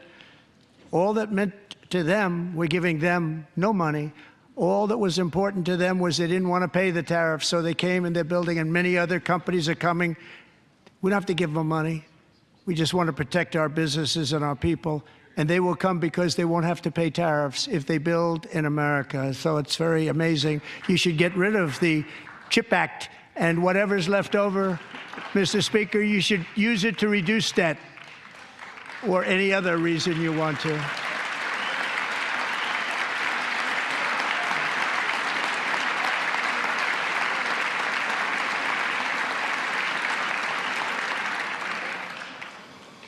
Our new trade policy will also be great for the American farmer. I love the farmer. Who will now be selling into our home market, the USA, because nobody is going to be able to compete with you. Because there's goods that come in from other countries and companies. They're really in a bad position in so many different ways. They're uninspected. They may be very dirty and disgusting, and they come in and they pour in, and they hurt our American farmers. The tariffs will go on agricultural product coming into America, and our farmers, starting on April 2nd, it may be a little bit of an adjustment period.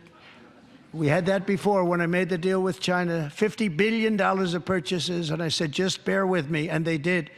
They did.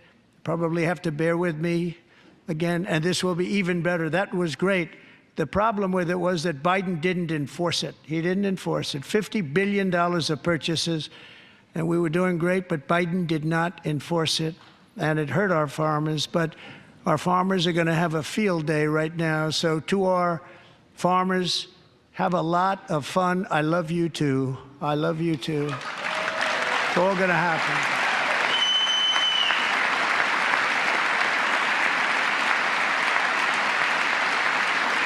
And I have also imposed a 25% tariff on foreign aluminum, copper, lumber, and steel, because if we don't have, as an example, steel and lots of other things, we don't have a military, and frankly, we just won't have a country very long.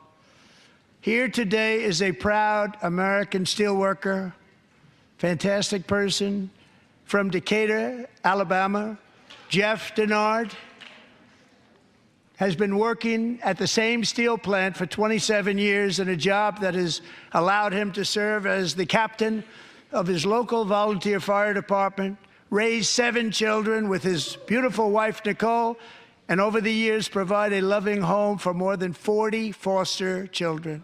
So great, Jeff.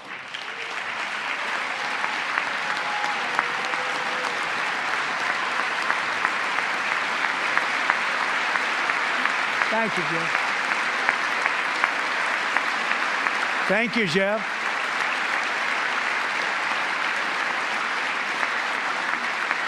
Stories like Jeff's remind us that tariffs are not just about protecting American jobs. They're about protecting the soul of our country. Tariffs are about making America rich again and making America great again, and it's happening, and it will happen rather quickly. There'll be a little disturbance, but we're okay with that. It won't be much. No, you're not. Oh. And look where Biden took us, very low, the lowest we've ever been. Jeff, I want to thank you very much. And I also want to recognize another person who has devoted herself to foster care community. She works so hard on it. A very loving person, our magnificent First Lady of the United States.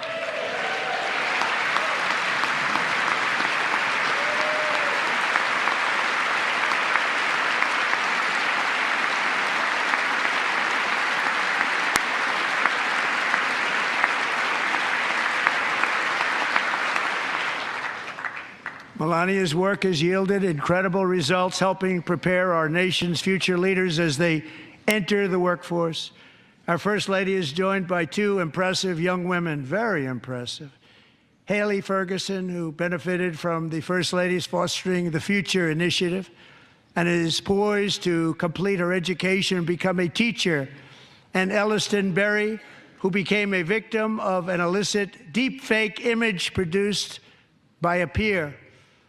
With Elliston's help, the Senate just passed the Take It Down Act, and this is so important. Thank you very much, John. John Thune, thank you. Stand up, John. Thank you, John.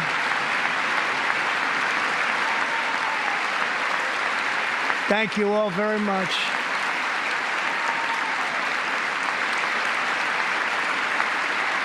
Thank you.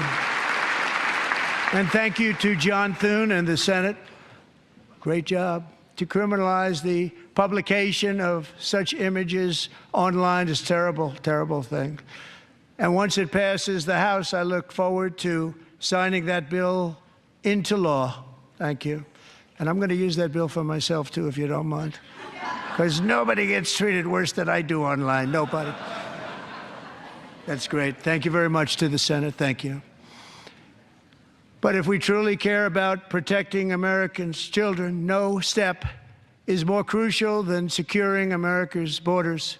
Over the past 4 years, 21 million people poured into the United States. Many of them were murderers, human traffickers, gang members, and other criminals from the streets of dangerous cities all throughout the world. Because of Joe Biden's insane and very dangerous open border policies, they are now strongly embedded in our country, but we are getting them out and getting them out fast.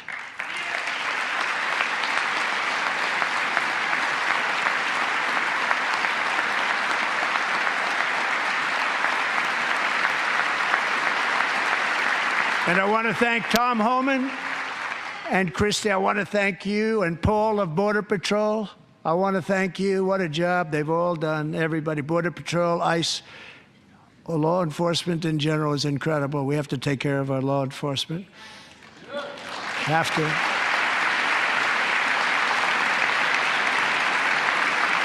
Last year,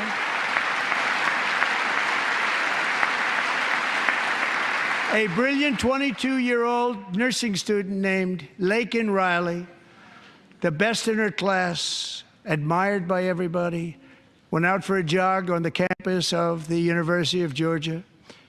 That morning, Laken was viciously attacked, assaulted, beaten, brutalized, and horrifically murdered. Laken was stolen from us by a savage illegal alien gang member who was arrested while trespassing across Biden's open southern border and then set loose into the United States under the heartless policies of that failed administration. It was indeed a failed administration. He had then been arrested and released in a Democrat-run sanctuary city, a disaster, before ending the life of this beautiful young angel. With us this evening are Laken's beloved mother, Allison, and her sister, Lauren.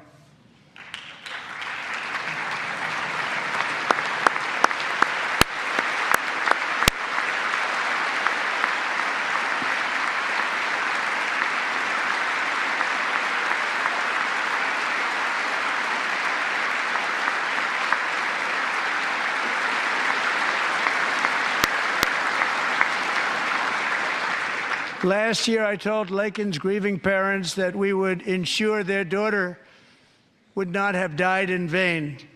That's why the very first bill I signed into law as your 47th president mandates the detention of all dangerous criminal aliens who threaten public safety. It's a very strong, powerful act.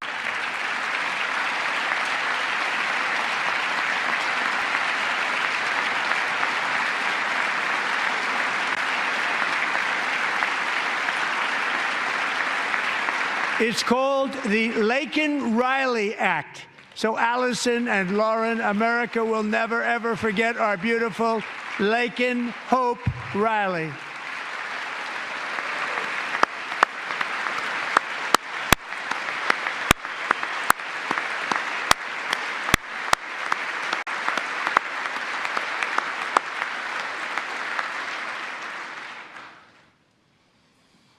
Thank you very much.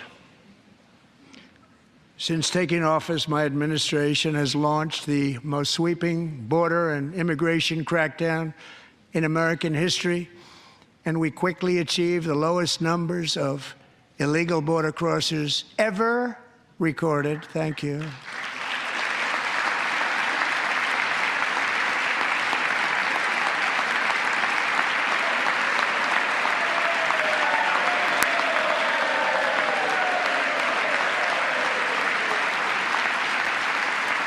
The media and our friends in the Democrat Party kept saying we needed new legislation, we must have legislation to secure the border. But it turned out that all we really needed was a new president.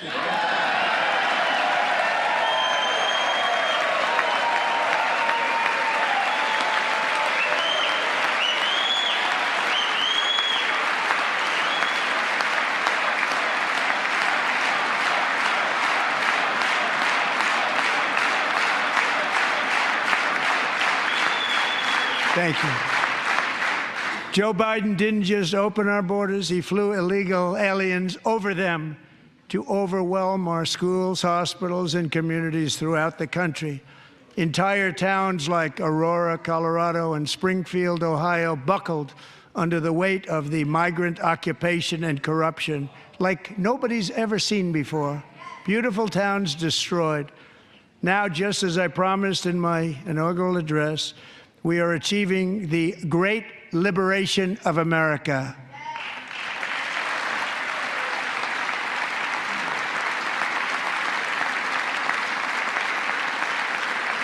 But there still is much work to be done. Here tonight is a woman I have gotten to know, Alexis Nungari from Houston.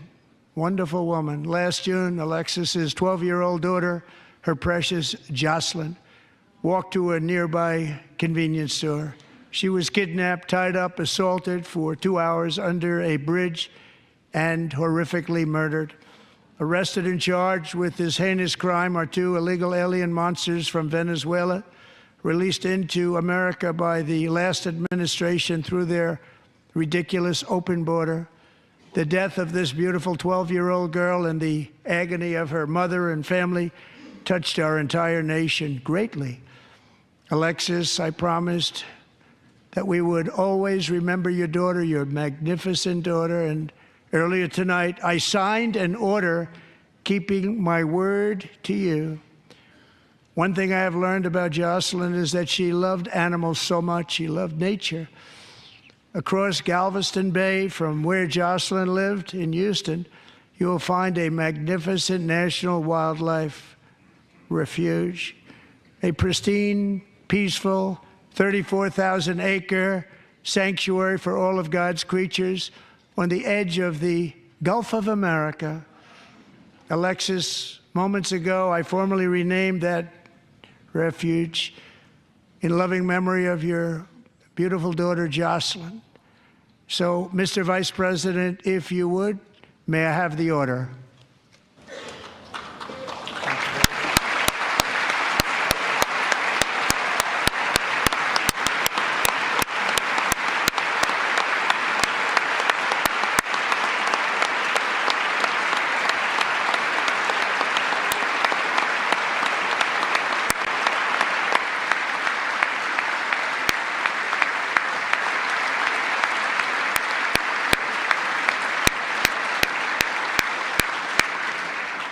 Thank you very much. All three savages charged with Jocelyn and Lakin's murders were members of the Venezuelan prison gang, the toughest gang, they say, in the world, known as Tren de Aragua. 2 weeks ago, I officially designated this gang, along with MS-13 and the bloodthirsty Mexican drug cartels, as foreign terrorist organizations.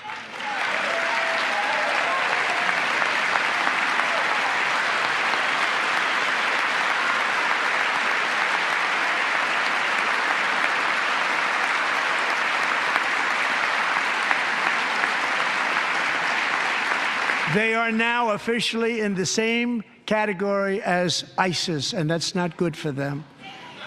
Countless thousands of these terrorists were welcomed into the U.S. by the Biden administration. But now every last one will be rounded up and forcibly removed from our country, or, if they're too dangerous, put in jails, standing trial in this country, because we don't want them to come back ever. With us this evening is a warrior on the front lines of that battle, Border Patrol Agent Roberto Ortiz. Great guy.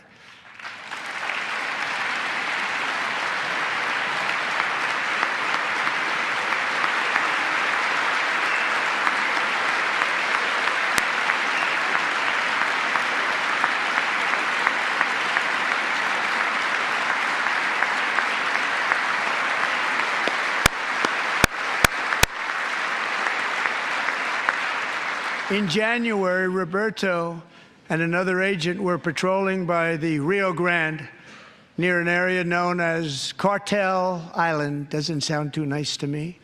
When heavily armed gunmen started shooting at them, Roberto saw that his partner was totally exposed, at great danger, and he leapt into action, returning fire and providing crucial seconds for his fellow agent to seek safety, just barely. I have some of the prints of that event, and it was not good. Agent Ortiz, we salute you for your great courage and for your line of fire that you took and for the bravery that you showed. We honor you, and we will always honor you. Thank you, Roberto, very much.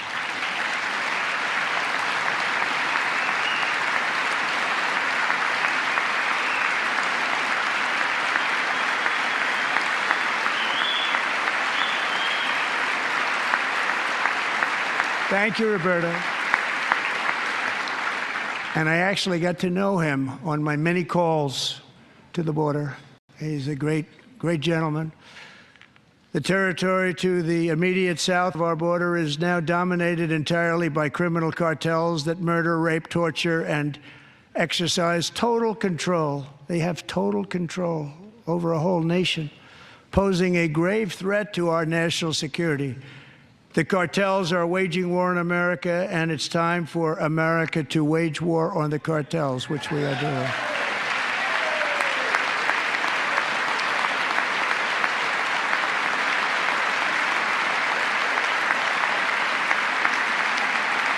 Five nights ago, Mexican authorities, because of our tariff policies being imposed on them, think of this, handed over to us 29 of the biggest cartel leaders in their country. That has never happened before. They want to make us happy.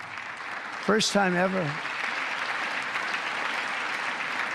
But we need Mexico and Canada to do much more than they've done, and they have to stop the fentanyl and drugs pouring into the USA. They're going to stop it.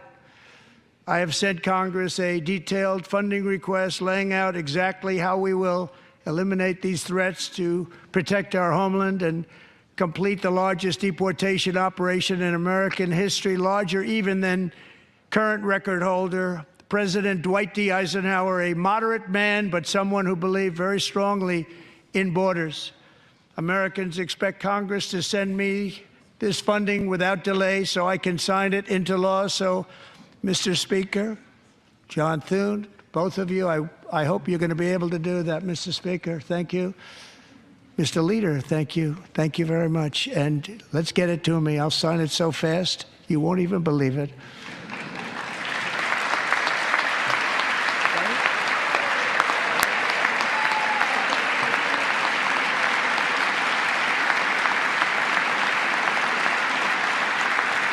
And as we reclaim our sovereignty, we must also bring back law and order to our cities and towns.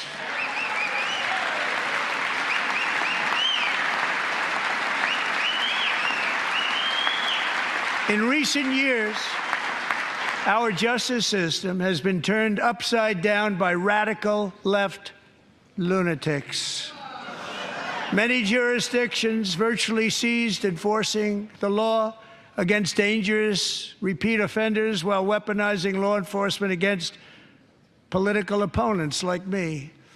My administration has acted swiftly and decisively to restore fair, equal, and impartial justice under the constitutional rule of law, starting at the FBI and the DOJ. Pam, good luck. Cash, wherever you may be, good luck. Good luck. Pam Bondi. Good luck. So important. Going to do a great job. Cash, thank you. Thank you, Cash.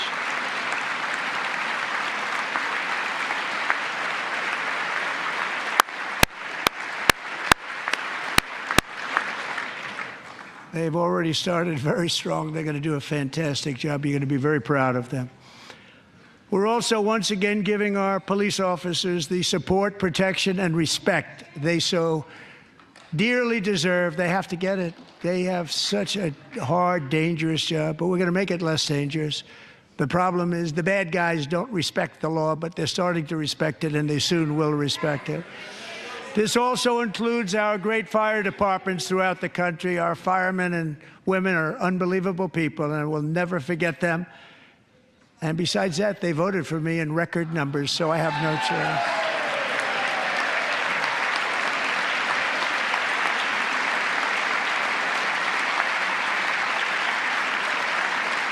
One year ago this month, 31-year-old New York police officer Jonathan Diller, unbelievably wonderful person and a great officer, was gunned down at a traffic stop on Long Island. I went to his funeral.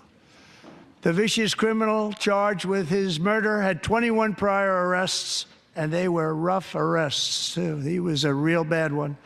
The thug in the seat next to him had 14 prior arrests and went by the name of Killer. He was Killer. He killed other people, they say, a lot of them. I attended Officer Diller's service, and when I met his wife and one-year-old son, Ryan, it was very inspirational, actually.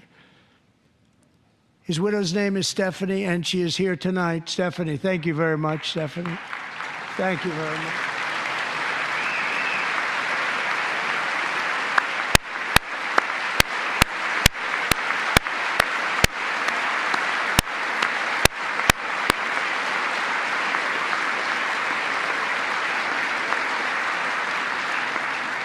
Stephanie, we're going to make sure that Ryan knows his dad was a true hero, New York's finest, and we're going to get these cold-blooded killers and repeat offenders off our streets, so we're going to do it fast.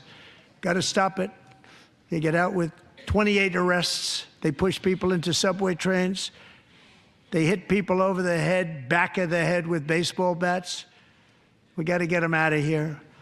I've already signed an executive order requiring a mandatory death penalty for anyone who murders a police officer. And tonight I'm asking Congress to pass that policy into permanent law.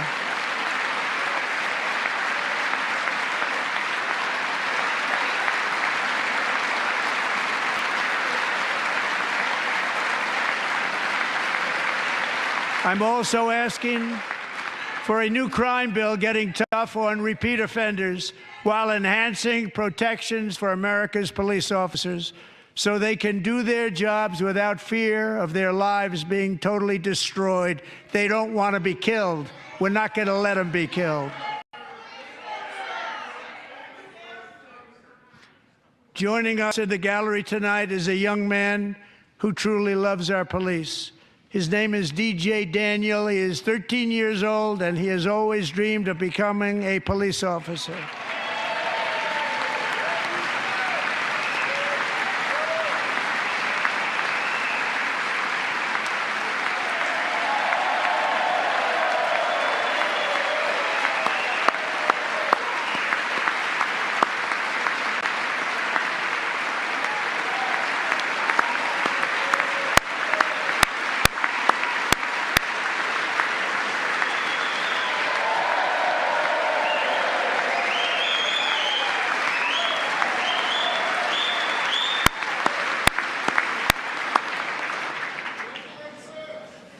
But in 2018, DJ was diagnosed with brain cancer.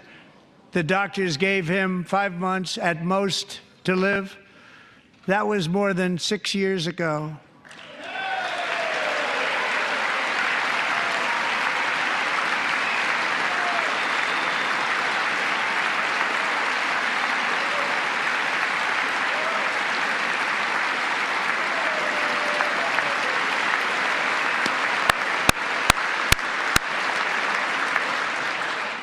Since that time, DJ and his dad have been on a quest to make his dream come true, and DJ has been sworn in as an honorary law enforcement officer, actually a number of times. The police love him, the police departments love him.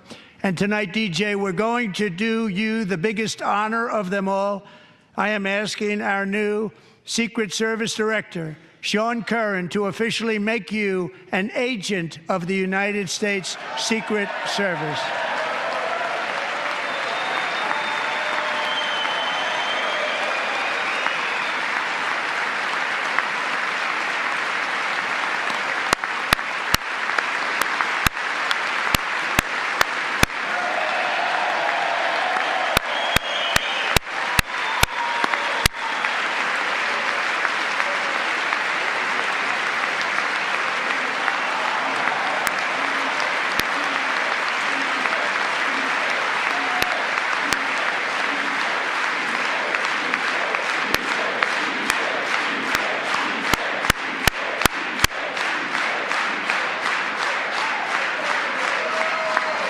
Thank you, DJ.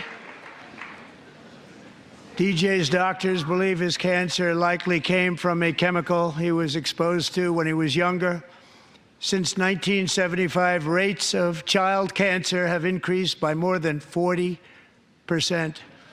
Reversing this trend is one of the top priorities for our new presidential commission to make America healthy again, chaired by our new Secretary of Health and Human Services, Robert F. Kennedy, Jr.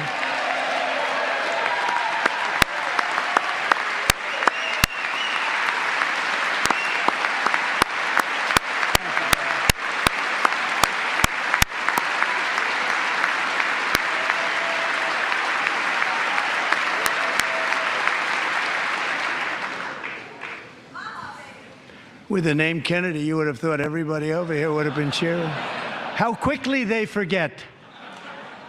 Our goal is to get toxins out of our environment, poisons out of our food supply, and keep our children healthy and strong.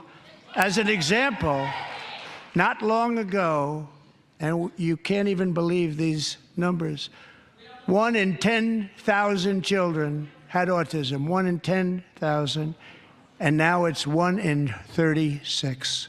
There's something wrong, 1 in 36, think of that. So we're going to find out what it is, and there's nobody better than Bobby and all of the people that are working with you. You have the best to figure out what is going on. Okay, Bobby, good luck. It's a very important job. Thank you. Go get him.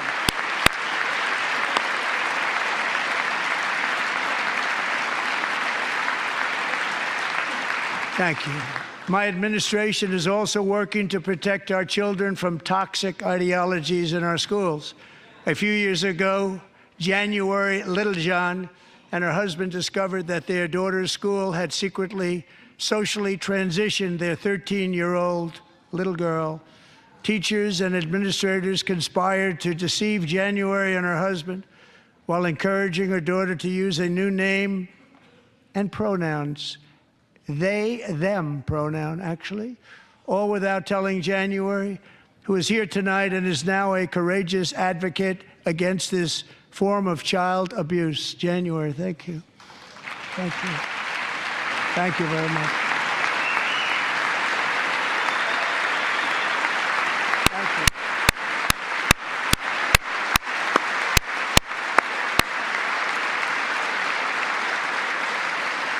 Thank you. Stories like this are why, shortly after taking office, I signed an executive order banning public schools from indoctrinating our children with transgender ideology.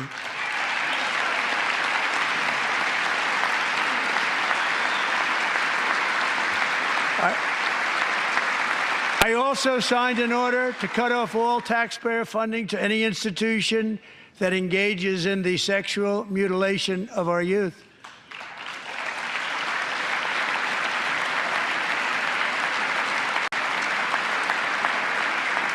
And now I want Congress to pass a bill permanently banning and criminalizing sex changes on children and forever ending the lie that any child is trapped in the wrong body.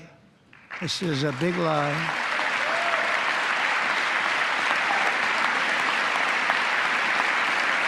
And our message to every child in America is that you are perfect exactly the way God made you.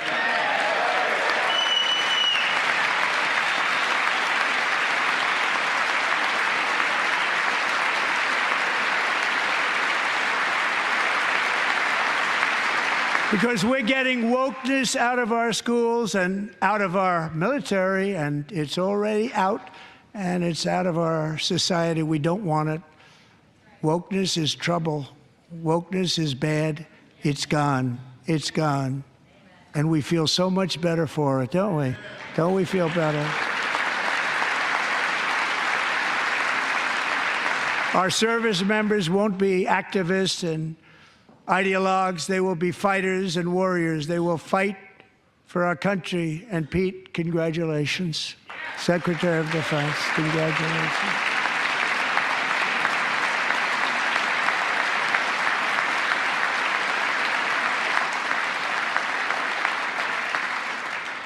And he's not big into the woke movement, I can tell you. I know him well.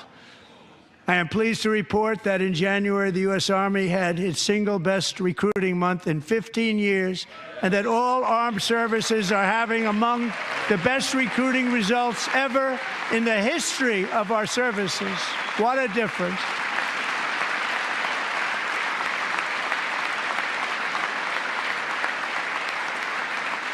And you know, it was just a few months ago where the results were exactly the opposite. We couldn't recruit anywhere. We couldn't recruit. Now we're having the best results just about that we've ever had. What a tremendous turnaround. It's really a beautiful thing to see. People love our country again. It's very simple. They love our country, and they love being in our military again. So it's a great thing, and thank you very much. Great job. Thank you.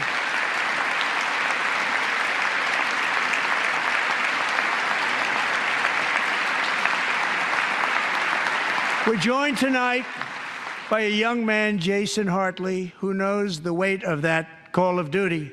Jason's father, grandfather, and great-grandfather all wore the uniform. Jason tragically lost his dad, who was also a Los Angeles County Sheriff's deputy when he was just a boy, and now he wants to carry on the family legacy of service. Jason is a senior in high school, a 6-letter varsity athlete, a really good athlete, they say, a brilliant student with a 4.46, that's good, GPA. And his greatest dream is to attend the U.S. Military Academy at West Point.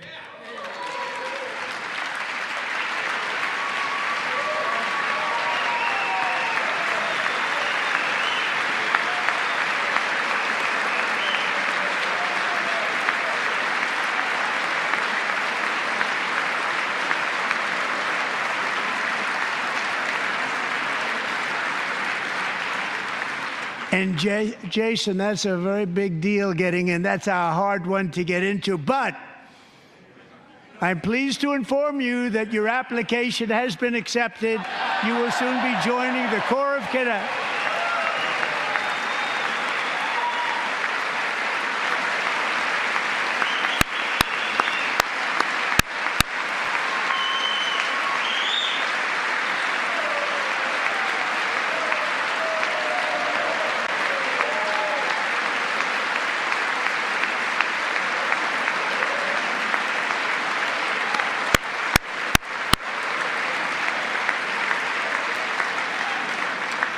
Thank you.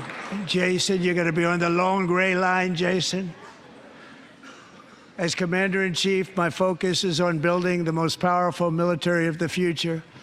As a first step, I'm asking Congress to fund a state-of-the-art Golden Dome missile defense shield to protect our homeland, all made in the USA.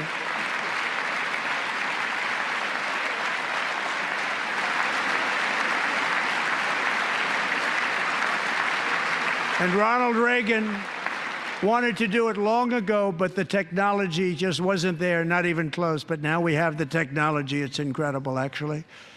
And other places, they have it. Israel has it. Other places have it. And the United States should have it too, right, Tim, right? They should have it too. So I want to thank you. But it's a very, very important. This is a very dangerous world. We should have it. We want to be protected, and we're going to protect our citizens like never before. To boost our defense industrial base, we are also going to resurrect the American shipbuilding industry, including commercial shipbuilding and military shipbuilding.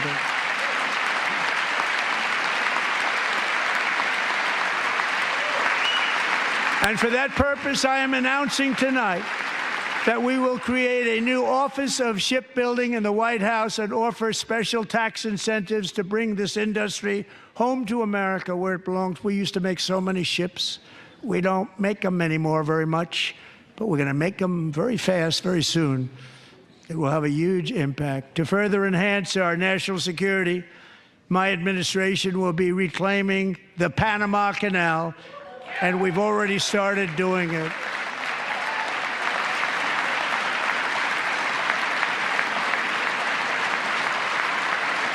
Just today, a large American company announced they are buying both ports around the Panama Canal and lots of other things having to do with the Panama Canal and a couple of other canals. The Panama Canal was built by Americans for Americans, not for others, but others could use it. But it was built at tremendous cost of American blood and treasure. 38,000 workers died building the Panama Canal. They died of malaria. They died of snake bites and mosquitoes. Not a nice place to work. They paid them very highly to go there, knowing there was a 25% chance that they would die. The most expensive project also that was ever built in our country's history, if you bring it up to modern day costs. It was given away by the Carter administration for $1. But that agreement has been violated very severely. We didn't give it to China. We gave it to Panama, and we're taking it back.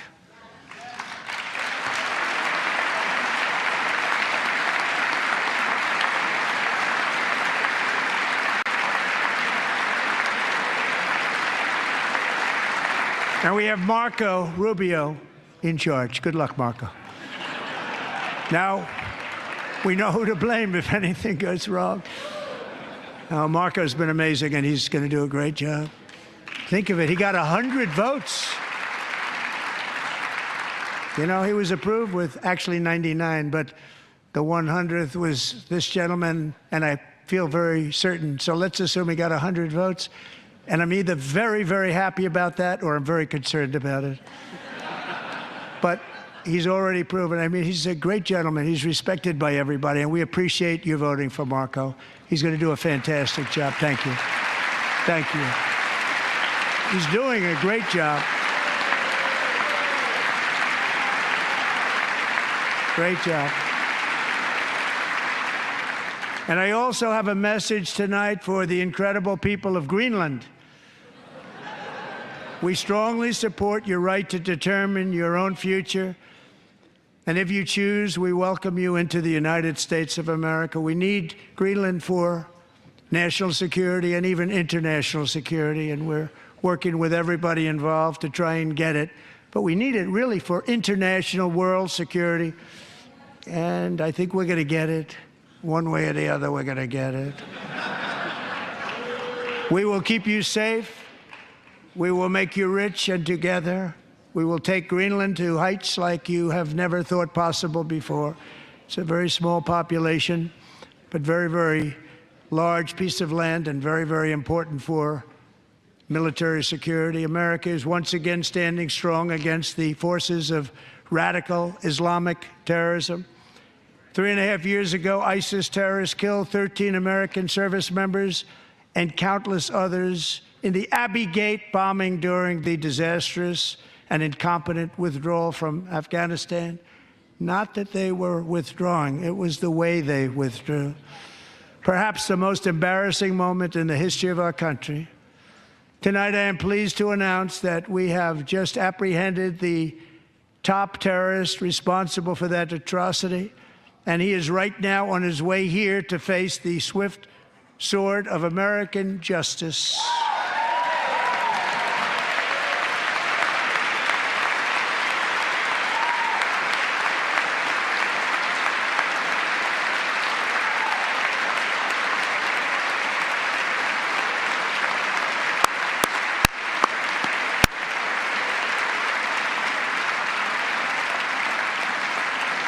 And I want to thank especially the government of Pakistan for helping arrest this monster.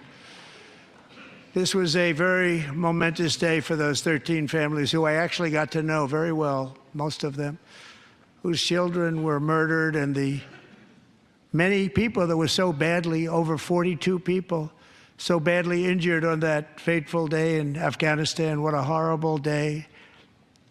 Such incompetence was shown that when Putin saw what happened, I guess he said, wow, maybe this is my chance. That's how bad it was.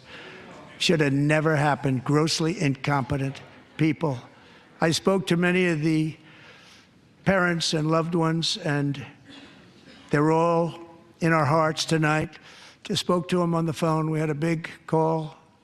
Every one of them called, and everybody was on the line, and they did nothing but cry with happiness. They were very happy, as happy as you can be under those circumstances. Their child, brother, sister, son, daughter was killed for no reason whatsoever. In the Middle East, we're bringing back our hostages from Gaza. In my first term, we achieved one of the most groundbreaking peace agreements in generations, the Abraham Accords.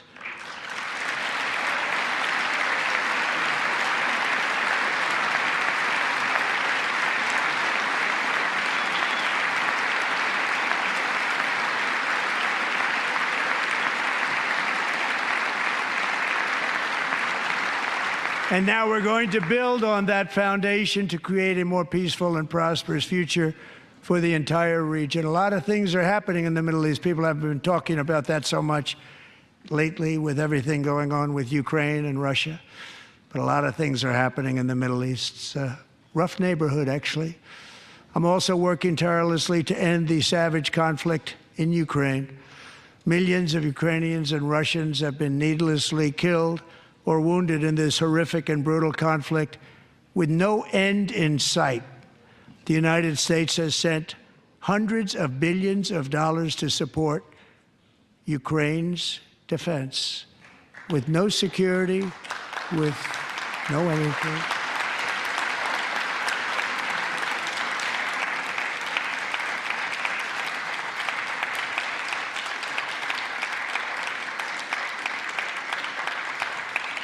Do you want to keep it going for another 5 years? Yeah, you would say Pocahontas says yes.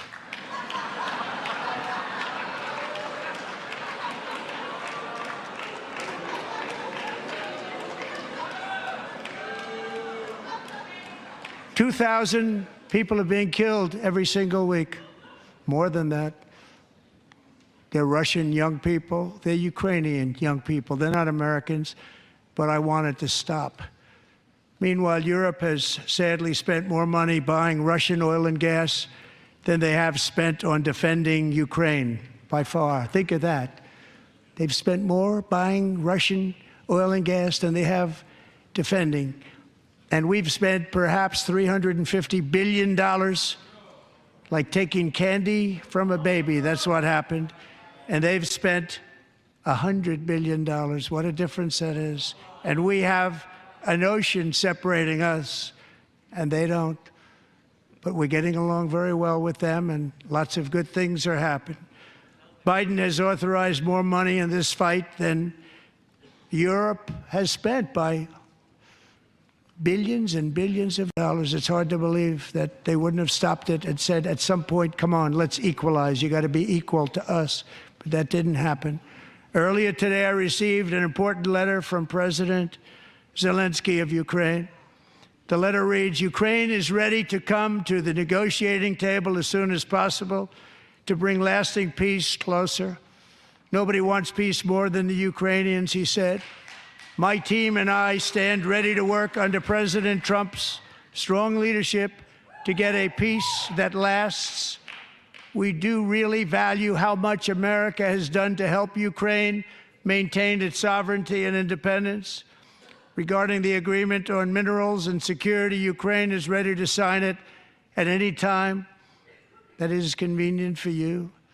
I appreciate that he sent this letter, just got it a little while ago.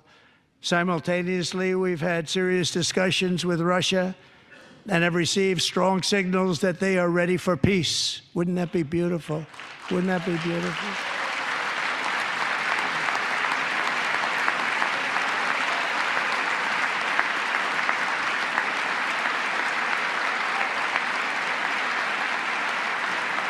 Wouldn't that be beautiful?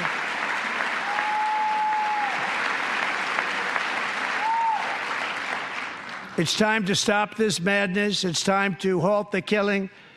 It's time to end the senseless war. If you want to end wars, you have to talk to both sides. Nearly 4 years ago, amid rising tensions, a history teacher named Mark Fogel was detained in Russia and sentenced to 14 years in a penal colony. Rough stuff. The previous administration barely lifted a finger to help him. They knew he was innocent, but they had no idea where to begin. But last summer, I promised his 95-year-old mother, Malphine, that we would bring her boy safely back home. After 22 days in office, I did just that, and they are here tonight.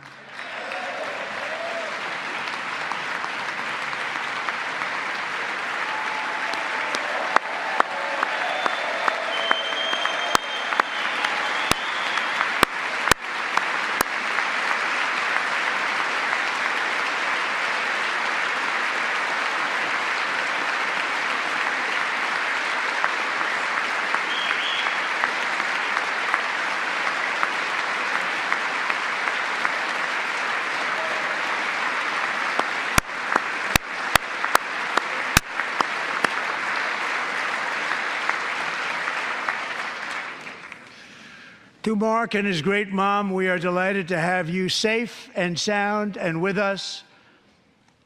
As fate would have it, Mark Fogel was born in a small rural town in Butler, Pennsylvania. Have you heard of it?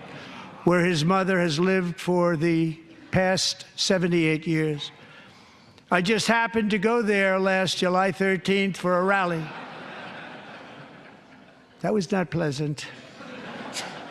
And that is where I met his beautiful mom right before I walked onto that stage. And I told her I would not forget what she said about her son. And I never did I? Never forgot. Less than 10 minutes later, at that same rally, gunfire rang out, and a sick and deranged assassin unloaded 8 bullets from his sniper's perch into a crowd of many thousands of people. My life was saved by a fraction of an inch, but some were not so lucky. Corey Comparator was a firefighter, a veteran, a Christian, a husband, a devoted father, and above all, a protector. When the sound of gunshots pierced the air, it was a horrible sound. Corey knew instantly what it was and what to do. He threw himself on top of his wife and daughters and shielded them from the bullets with his own body. Corey was hit really hard. You know the story from there. He sacrificed his life to save theirs. 2 others, very fine people, were also seriously hit. But thankfully, with the help of 2 great country doctors, we thought they were gone and they were saved. So those doctors had great talent. We're joined by Corey's wife, Helen, who was his high school sweetheart, and their 2 beloved daughters, Allison and Kaylee. Thank you.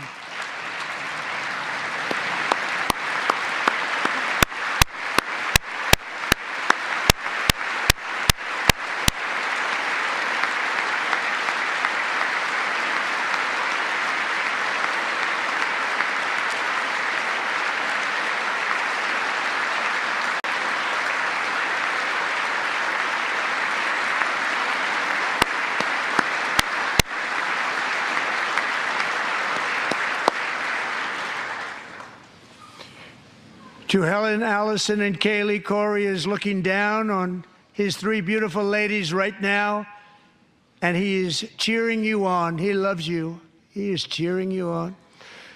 Corey was taken from us much too soon, but his destiny was to leave us all with a shining example of the selfless devotion of a true American patriot. It was love like Corey's that built our country, and it's love like Corey's that is going to make our country more majestic than ever before. I believe that my life was saved that day in Butler for a very good reason. I was saved by God to make America great again. I believe that.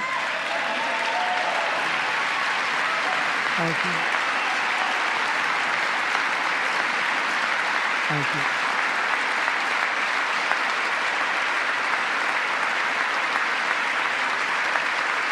Thank you.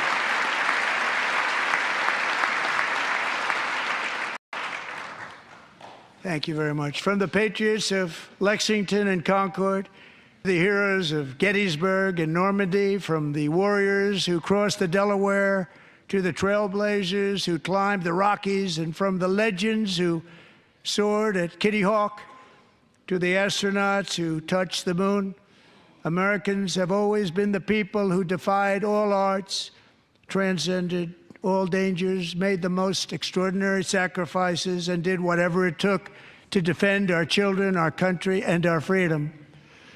And as we have seen in this chamber tonight, that same strength, faith, love, and spirit is still alive and thriving in the hearts of the American people.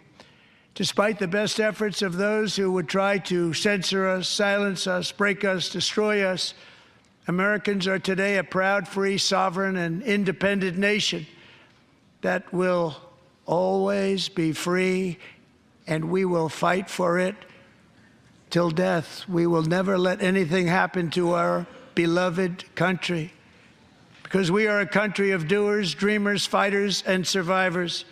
Our ancestors crossed a vast ocean strode into the unknown wilderness and carved their fortunes from the rock and soil of a perilous and very dangerous frontier.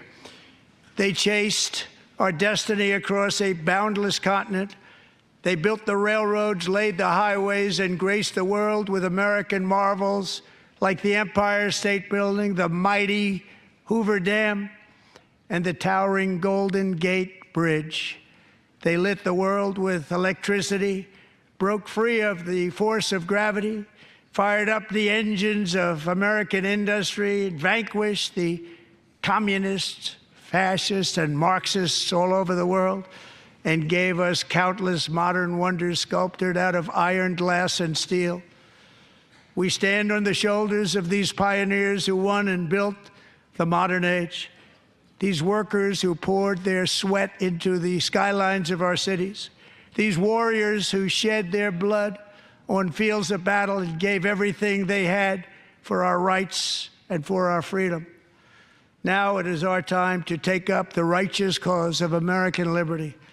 And it is our turn to take America's destiny into our own hands and begin the most thrilling days in the history of our country. This will be our greatest era. With God's help, over the next 4 years, we are going to lead this nation even higher, and we are going to forge the freest, most advanced, most dynamic, and most dominant civilization ever to exist on the face of this earth. We are going to create the highest quality of life, build the safest and wealthiest and healthiest and most vital communities anywhere in the world. We are going to conquer the vast frontiers of science, and we are going to lead humanity into space and plant the American flag on the planet Mars and even far beyond.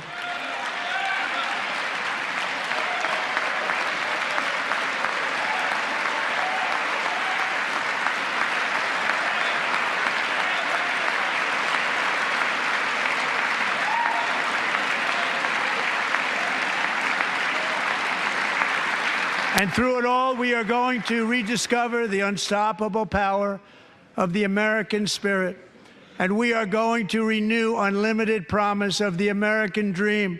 Every single day, we will stand up and we will fight, fight, fight for the country our citizens believe in and for the country our people deserve.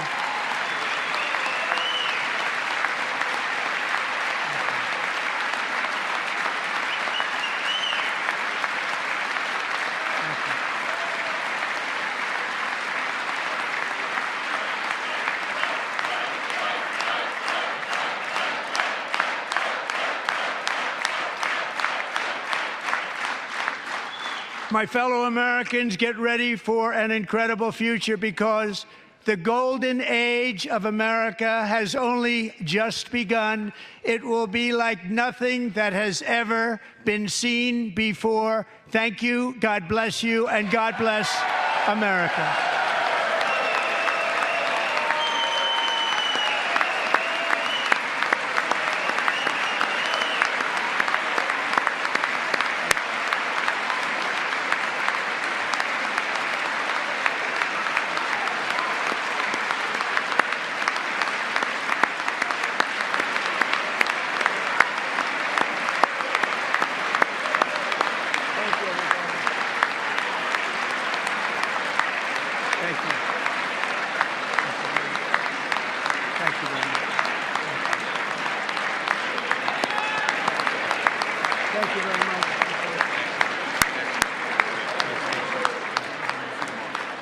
Thank you very much.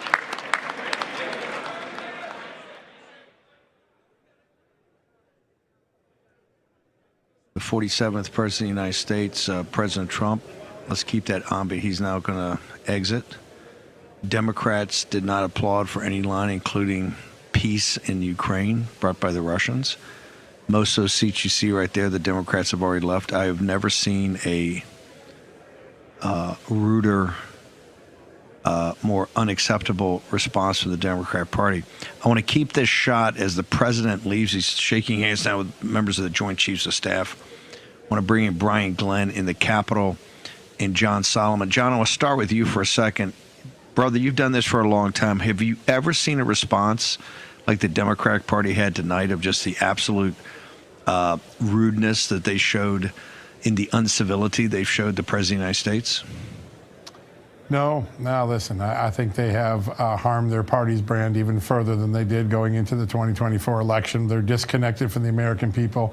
They can't even applaud when a young child has beat cancer, or a young man who gets into West Point because his father paid the ultimate sacrifice on the battlefield. They can't even do that. The optics of how they treated President Trump is not really a reflection of how they treated President Trump. It's a reflection of how they think about everyday Americans. And I think those images will burn into the public consciousness. Donald Trump waged a really brilliant speech today focused on this common theme. We have a common sense revolution going on in America, and everything the Democrats did and elitists did to ruin this country, we're reversing. And then once he laid the groundwork for that, he turned to everyday Americans, whether children and mothers and victims of the Democratic crimes or people of inspiration, and he made it a celebration of everyday Americans. This was the ultimate speech between contrasting the elitists who can't even applaud when good things happen in America, and everyday Americans who are struggling to get by. And Donald Trump heard them, saw them, and spoke to them tonight.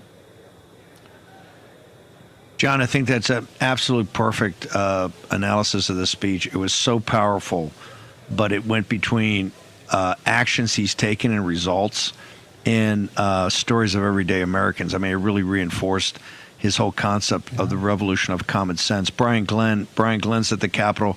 Brian, your assessment from the Capitol, sir.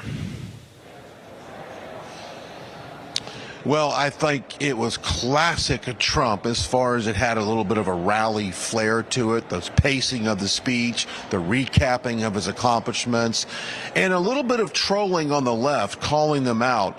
But one of my biggest takeaways is I'm not quite sure what the Democrat Party stands for. They literally cannot stand up to acknowledge some of the things that John Solomon spoke about, and all some of the just basic love for this country, the wins that we've had as a nation, not as a political party, but as a nation. So let tonight burn in the minds of Americans that you need to call your Democrat representative, if you have one, and ask them this question tomorrow morning. What do you stand for, and why are you serving this country? I don't know. But what a great speech tonight with President Trump. Great.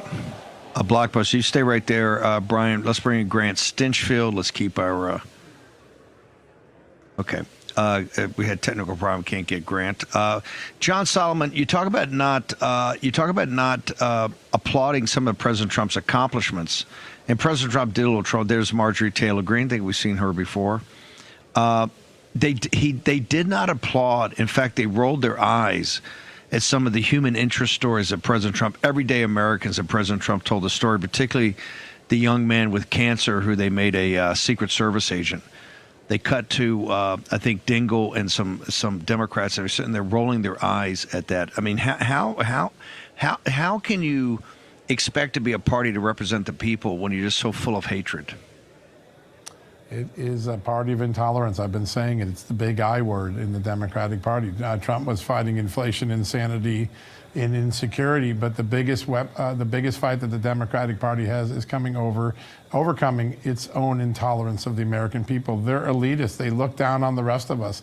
They think we aren't as good as them because they went to Harvard or they went to Columbia, or they're Democrats and they know better than us. And that's not what our founding fathers intended this country to be run by.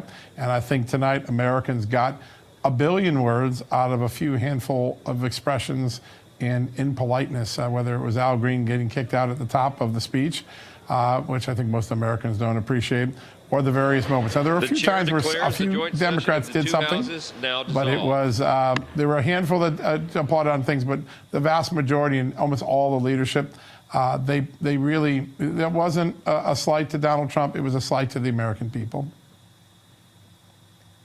President Trump, you see off to the President Trump show, the Democrats cleared out. On the way down, no acknowledgement, no handshakes. It was just absolutely stunning. Brian, we're going to let you go. Any closing thoughts and analysis, Brian Glenn from the Capitol? Well, if this is what we get from President Trump 6 weeks into his office, Steve, I can't wait till the next State of the Union when we can recap what the last year has been and all the accomplishments. But I will say this, my biggest takeaway is I want Speaker Johnson, I want House Republicans to take these orders. We've got these executive orders. We need to put them in legislation, get them passed, get the votes on the floor, make the votes, send it to the Senate, and let's get it done. President Trump definitely giving marching orders to Congress. So, but what a great night, and I appreciate you guys having me on. And God bless America. You're up there, Brian. Real quickly, social media so people can follow you overnight until we have you back on tomorrow morning.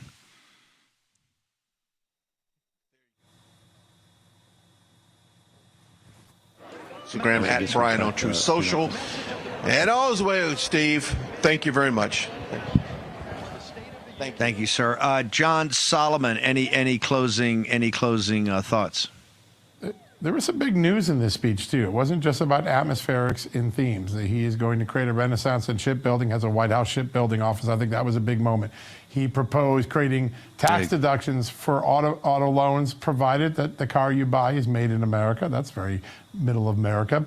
And he also announced that they had captured one of the masterminds of the Abbey Gate bombing, something we talked about, we thought was going to happen. That's a major win for our military, and it required Pakistan's help. Donald Trump made a lot of news in this speech. There were plenty of headlines, and CBS and others were hanging on the headlines. But I think most Americans are going to remember the image of the Democrats, and Donald Trump saying, I'm the people's president, they're the elitist party. John Solomon, thank you so much for staying up late with us, guys. Your age and mine. We had to have a little pot of Warpath coffee to keep grinding, but really appreciate you, sir. Back at you, Steve. Great job, Anchor. It was an honor to be on your show. Thanks. Thank you, sir. Real America's Voice. Let's go to David Zier. Let's just cut to David Zier. We're going to drop that. That's actually a replay of something earlier. Let's go to David Zier. David, let's get some response from some MAGA in 30 miles east of New York City, sir.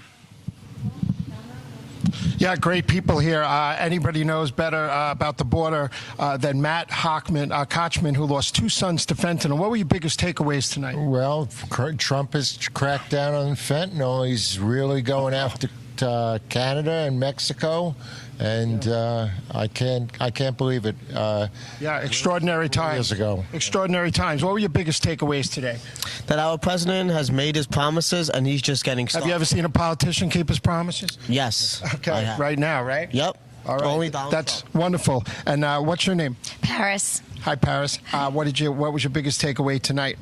President Trump just never disappoints. He's fearless. He's funny, and it really was a great example of the differences between Democrats and Republicans in this. A lot of emotions here at the America First warehouse. You could probably relate to everything that he was talking about, right? Oh yeah. Everything he said tonight are things that the American people have been wanting to hear, and none of it was divisive. 99% of it, everybody should be able to stand up and clap for. Yes, and Steve?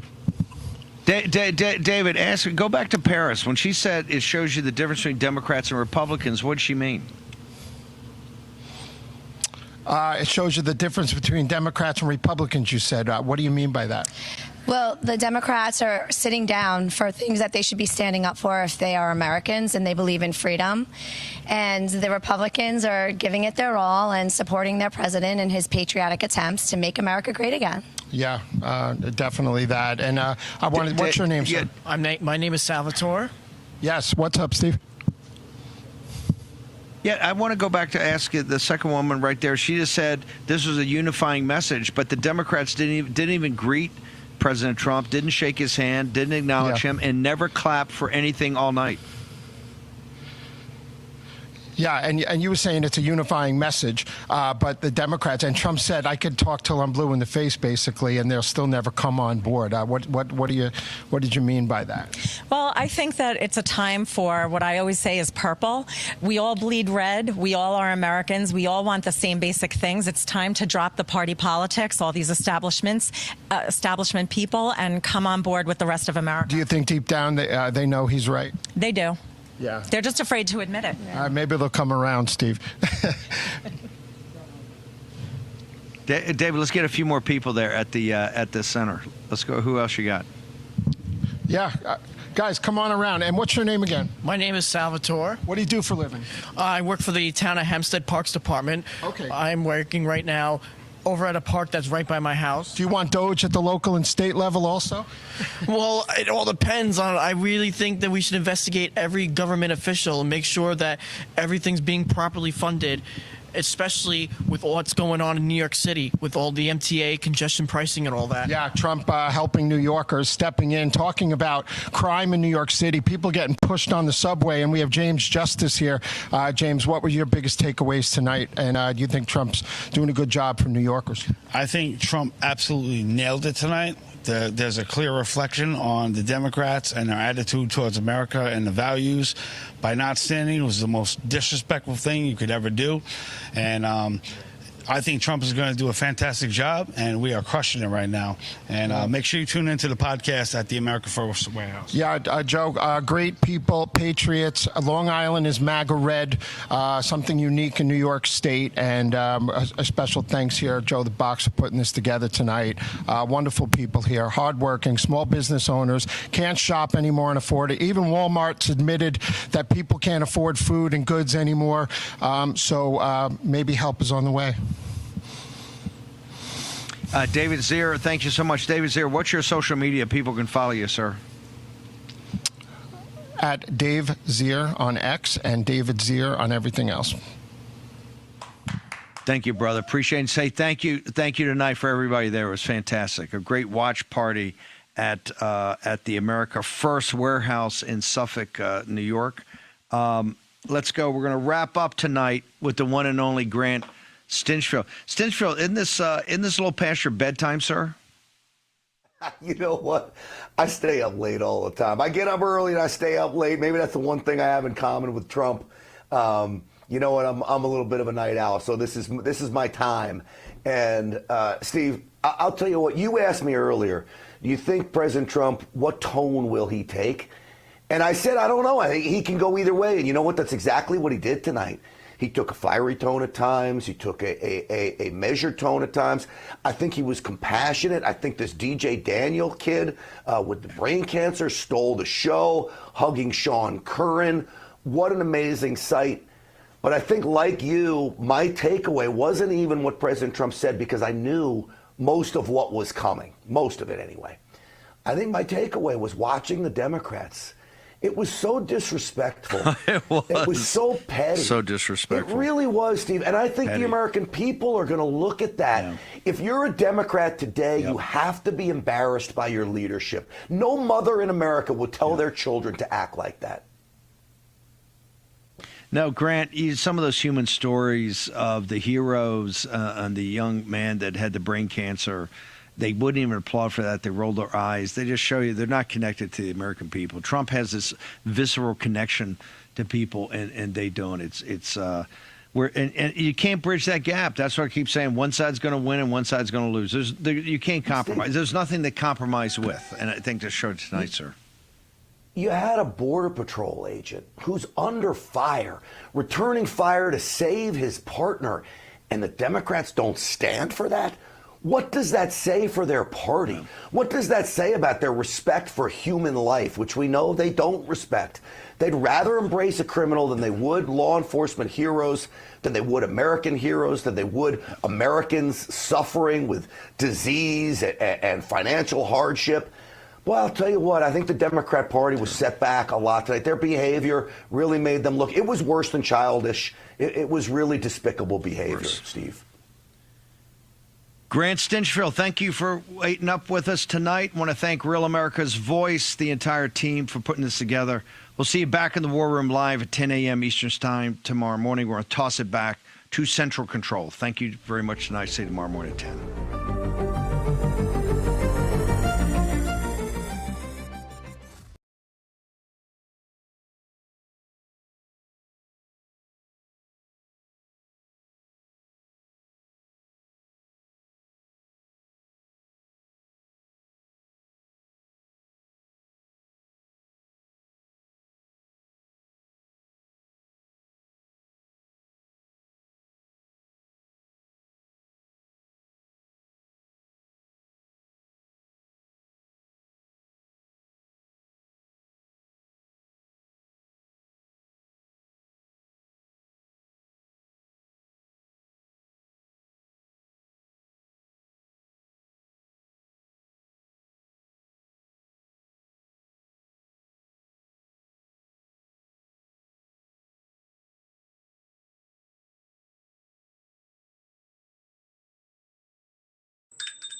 All right, everybody. Thanks for tuning in tonight and watching our special coverage of Trump's speech. It was a good one, no doubt about it. So, again, remember, we go to Thursday nights this week. You can tune in right here where you watched tonight and catch us for all the latest updates and 2A news, along with North Dakota's legislative news as well. Again, thanks for listening in tonight. Don't forget Thursday night, 7 o'clock p.m. Mountain and 8 o'clock Central. And then Friday morning at 7:15 in the morning, KFYR 5:50 a.m., 7:15 Mountain Time, 8:15 Central. Again, thanks everybody for tuning in tonight. Have a great evening, and God bless.